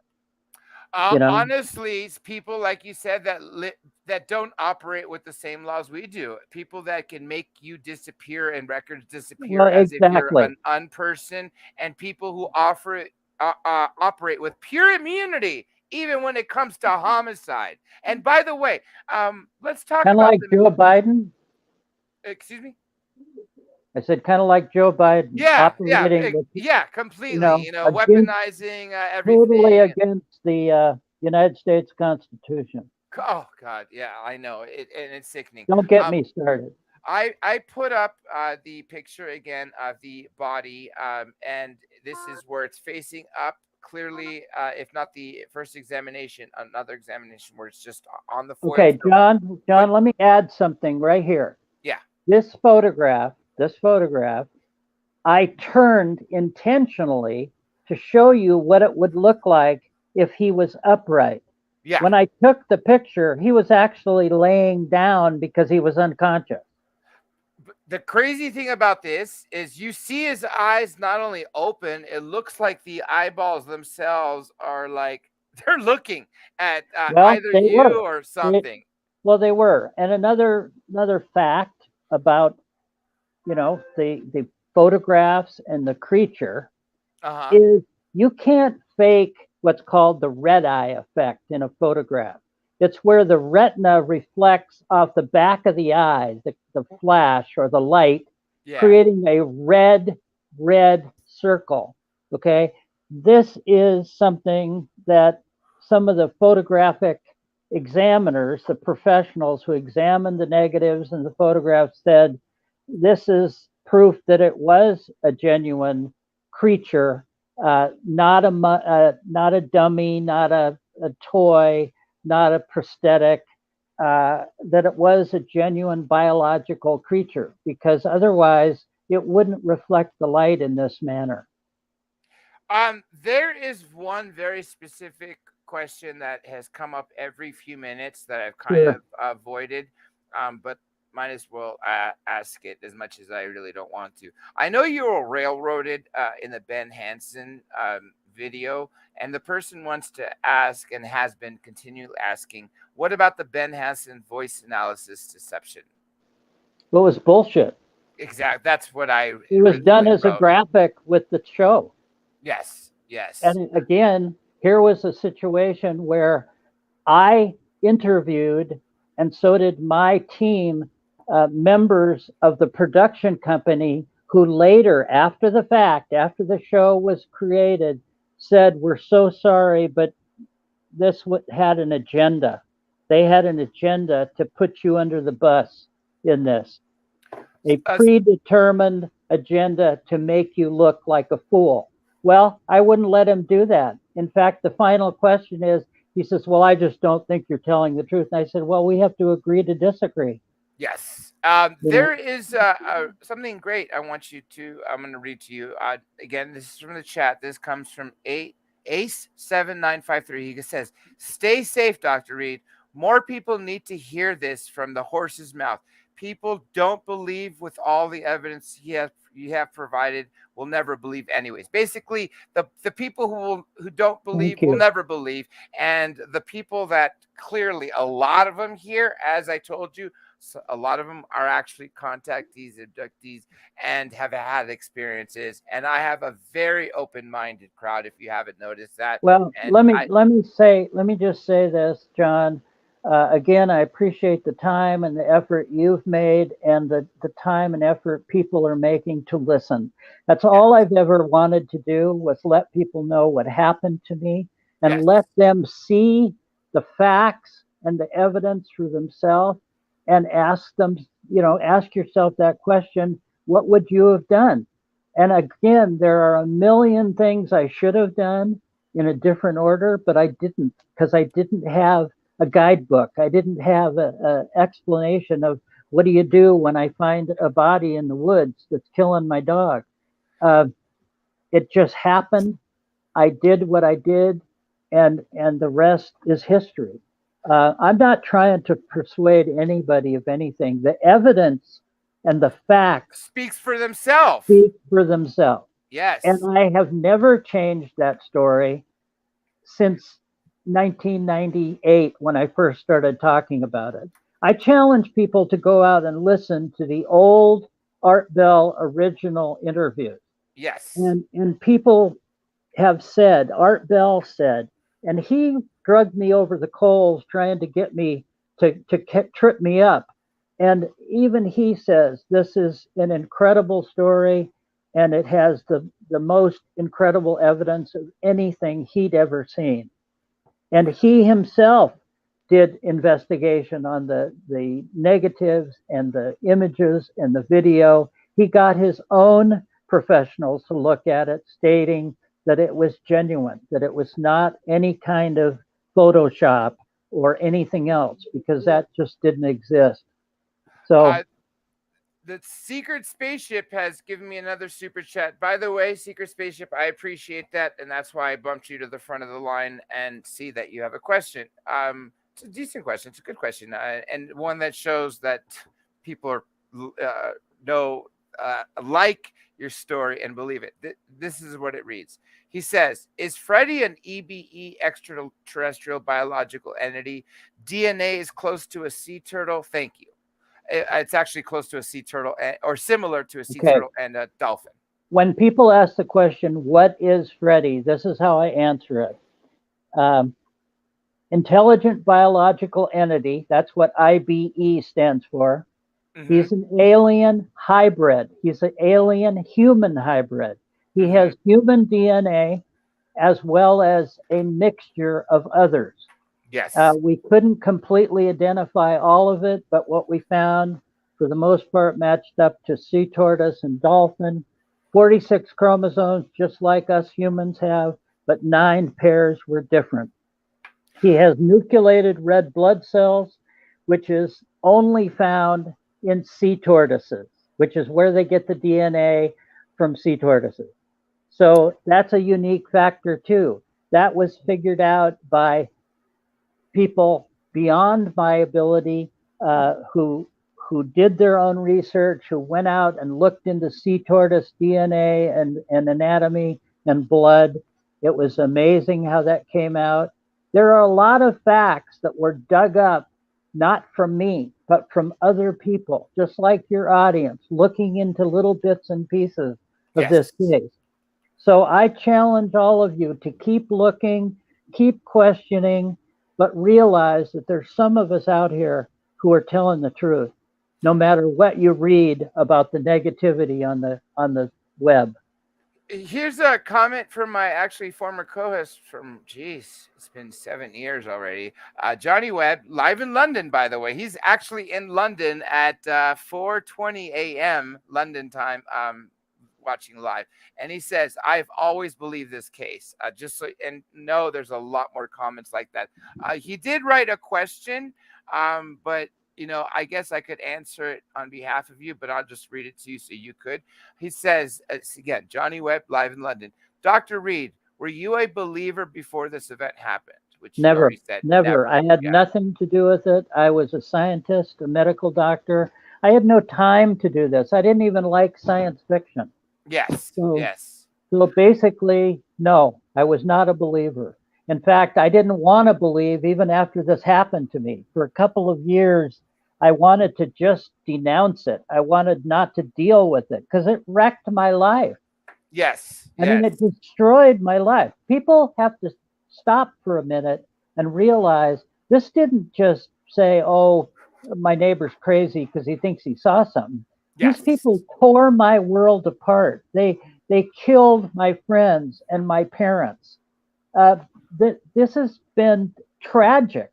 Yes, yes. Okay, and like I said earlier, dead is dead, and you can look it up. You can look these people's names, like Roger Haggett, mm-hmm. Dr. Roger Haggett, who was the pathologist who did the DNA study, mm-hmm. who was killed in his office, and all that is history. I mean, it's documented.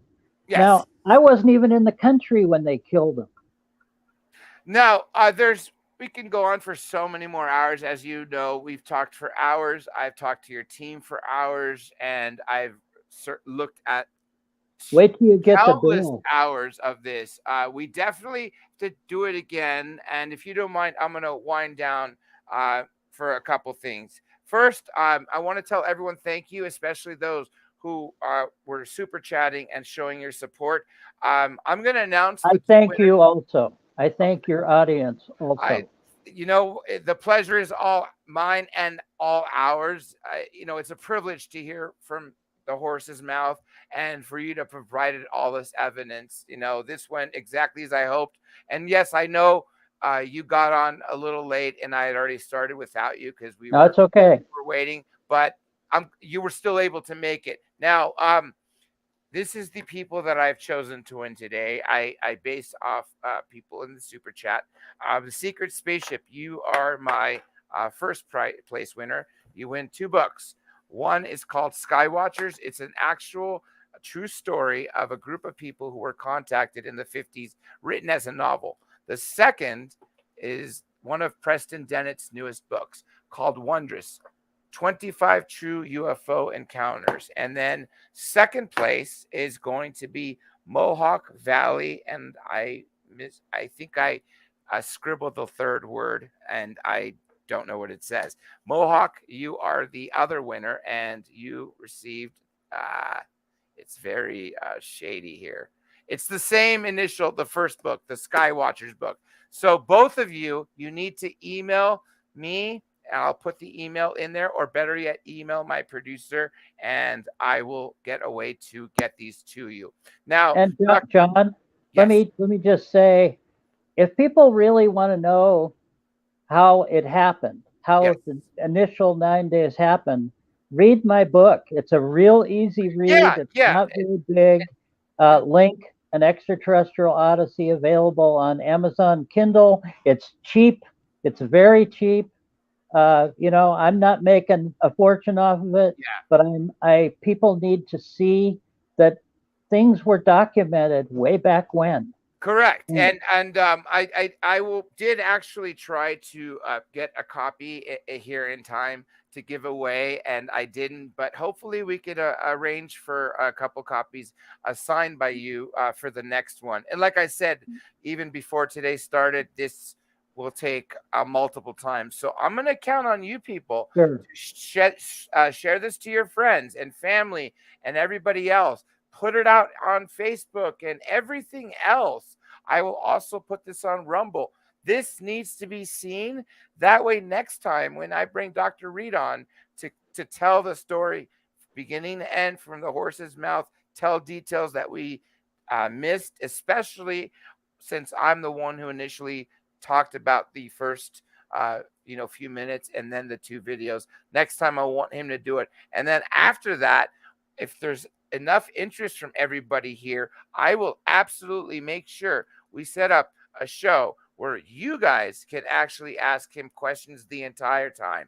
And I think all of that will be phenomenal, because if you notice here, he's not turning down any questions. He has nothing to hide. He tells you.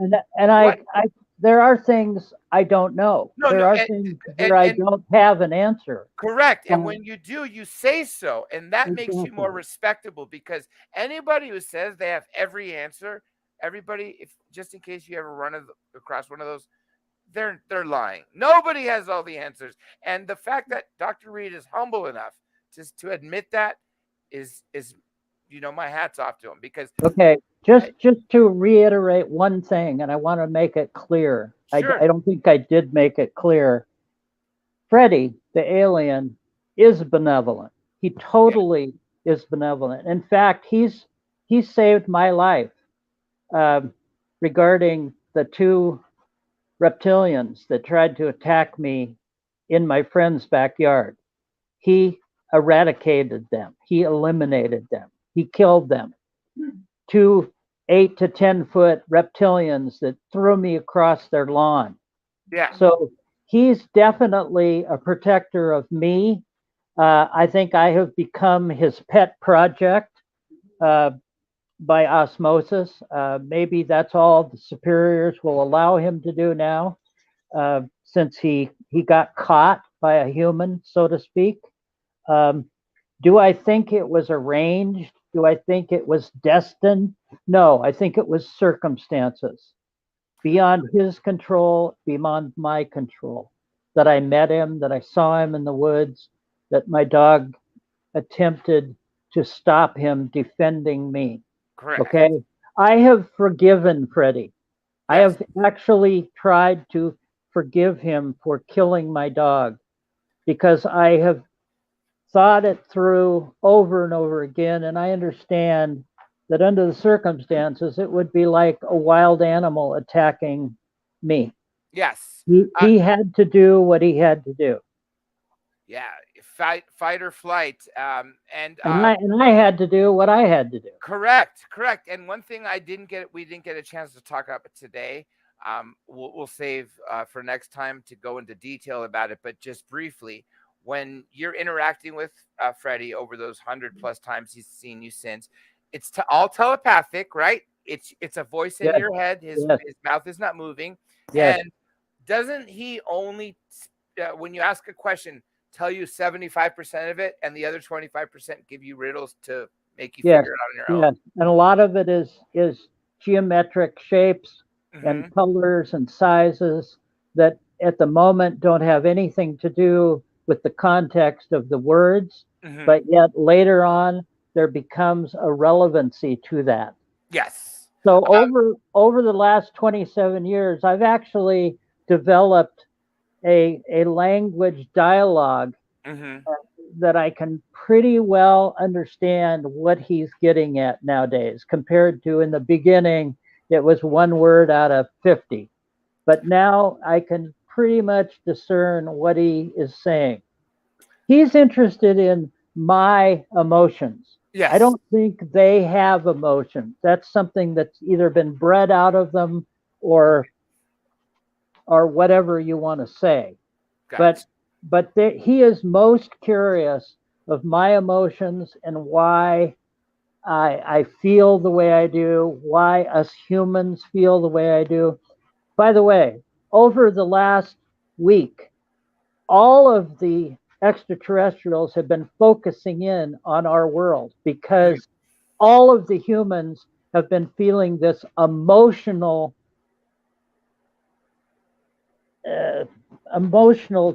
situation that resulted from the Queen Elizabeth's death and funeral. Yes. It has driven them to such heights of interest. Why all of us feel this sympathy. And he was here. He was here. Yeah. You know, and he asked, "Are you okay? Are you personally okay? Because you've been so sad, so depressed." And I had to explain what this was, what it meant. A couple of things I'm just going to ask, because everybody, please hold because well over 100 of you have been asking questions. Please make sure you save them for next time. And remember, super chat questions always go first.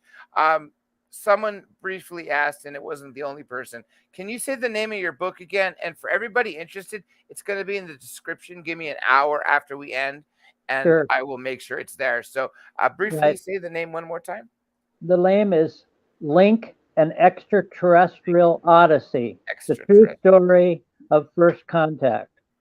And one more great comment to you, and I see a ton of these. Justin Lawn, what a great show. Thank you for your time, Dr. Reed. Okay, I guess the last thing I'm going to say to you, and then please hang by after we finish so I can continue to talk with you, is one person is asking, and this is something I was going to save till the end, and which is now.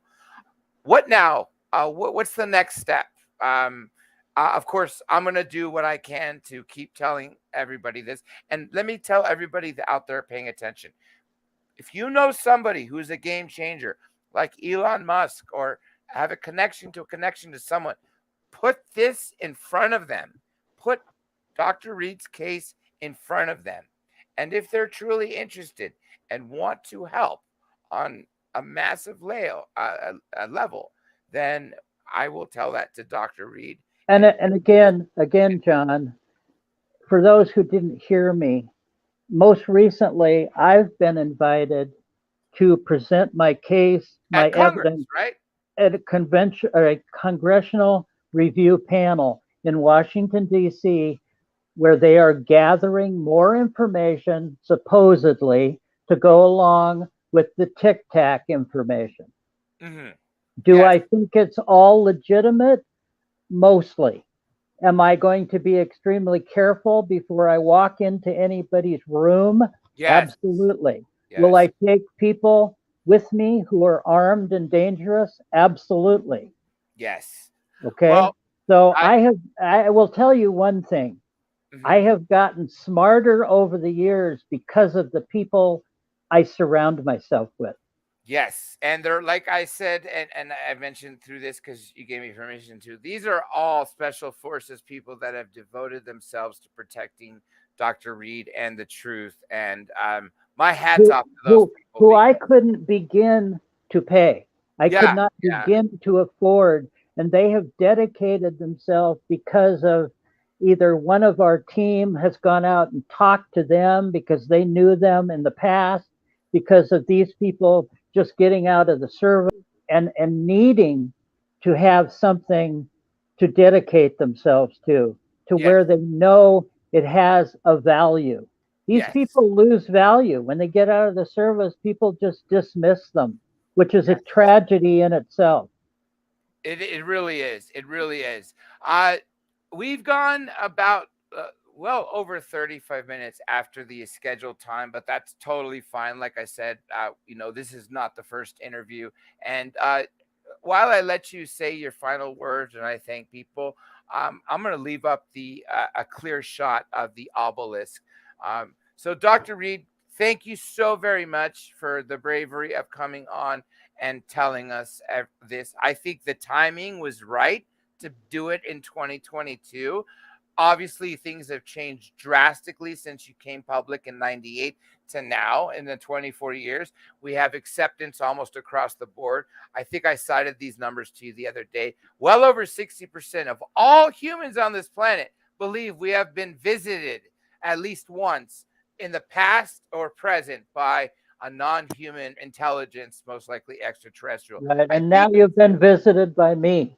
yeah, I know, right? And now it's over 90% that believe, even without visitations, that there is life out there. So we're finally moving globally to the better direction. So with that John, being said, yes, John, I want to say thank you, to your team, to your staff for being so open and understanding of the conditions that I need to require to do yes. things like this, and to your audience for having the patience. I would have been on here earlier, but guess what? The bad Tech, guys tech didn't issues, want me. and you know what? As I was talking to your one of your management, uh, I was discussing how 3 days in a row I was hit with the worst cyber attacks I've ever been hit. This Right. show almost didn't happen, folks, because I couldn't even get things going. And even though we tested everything last night, when I finally got it fixed, Dr. Reed, I still had issues today that I had to get the fourth help from for tech help. So I was And not that shocked when you told me that. And that's why I waited as long as I could after the 5 o'clock start time when people were piling in the chat room to finally hit play.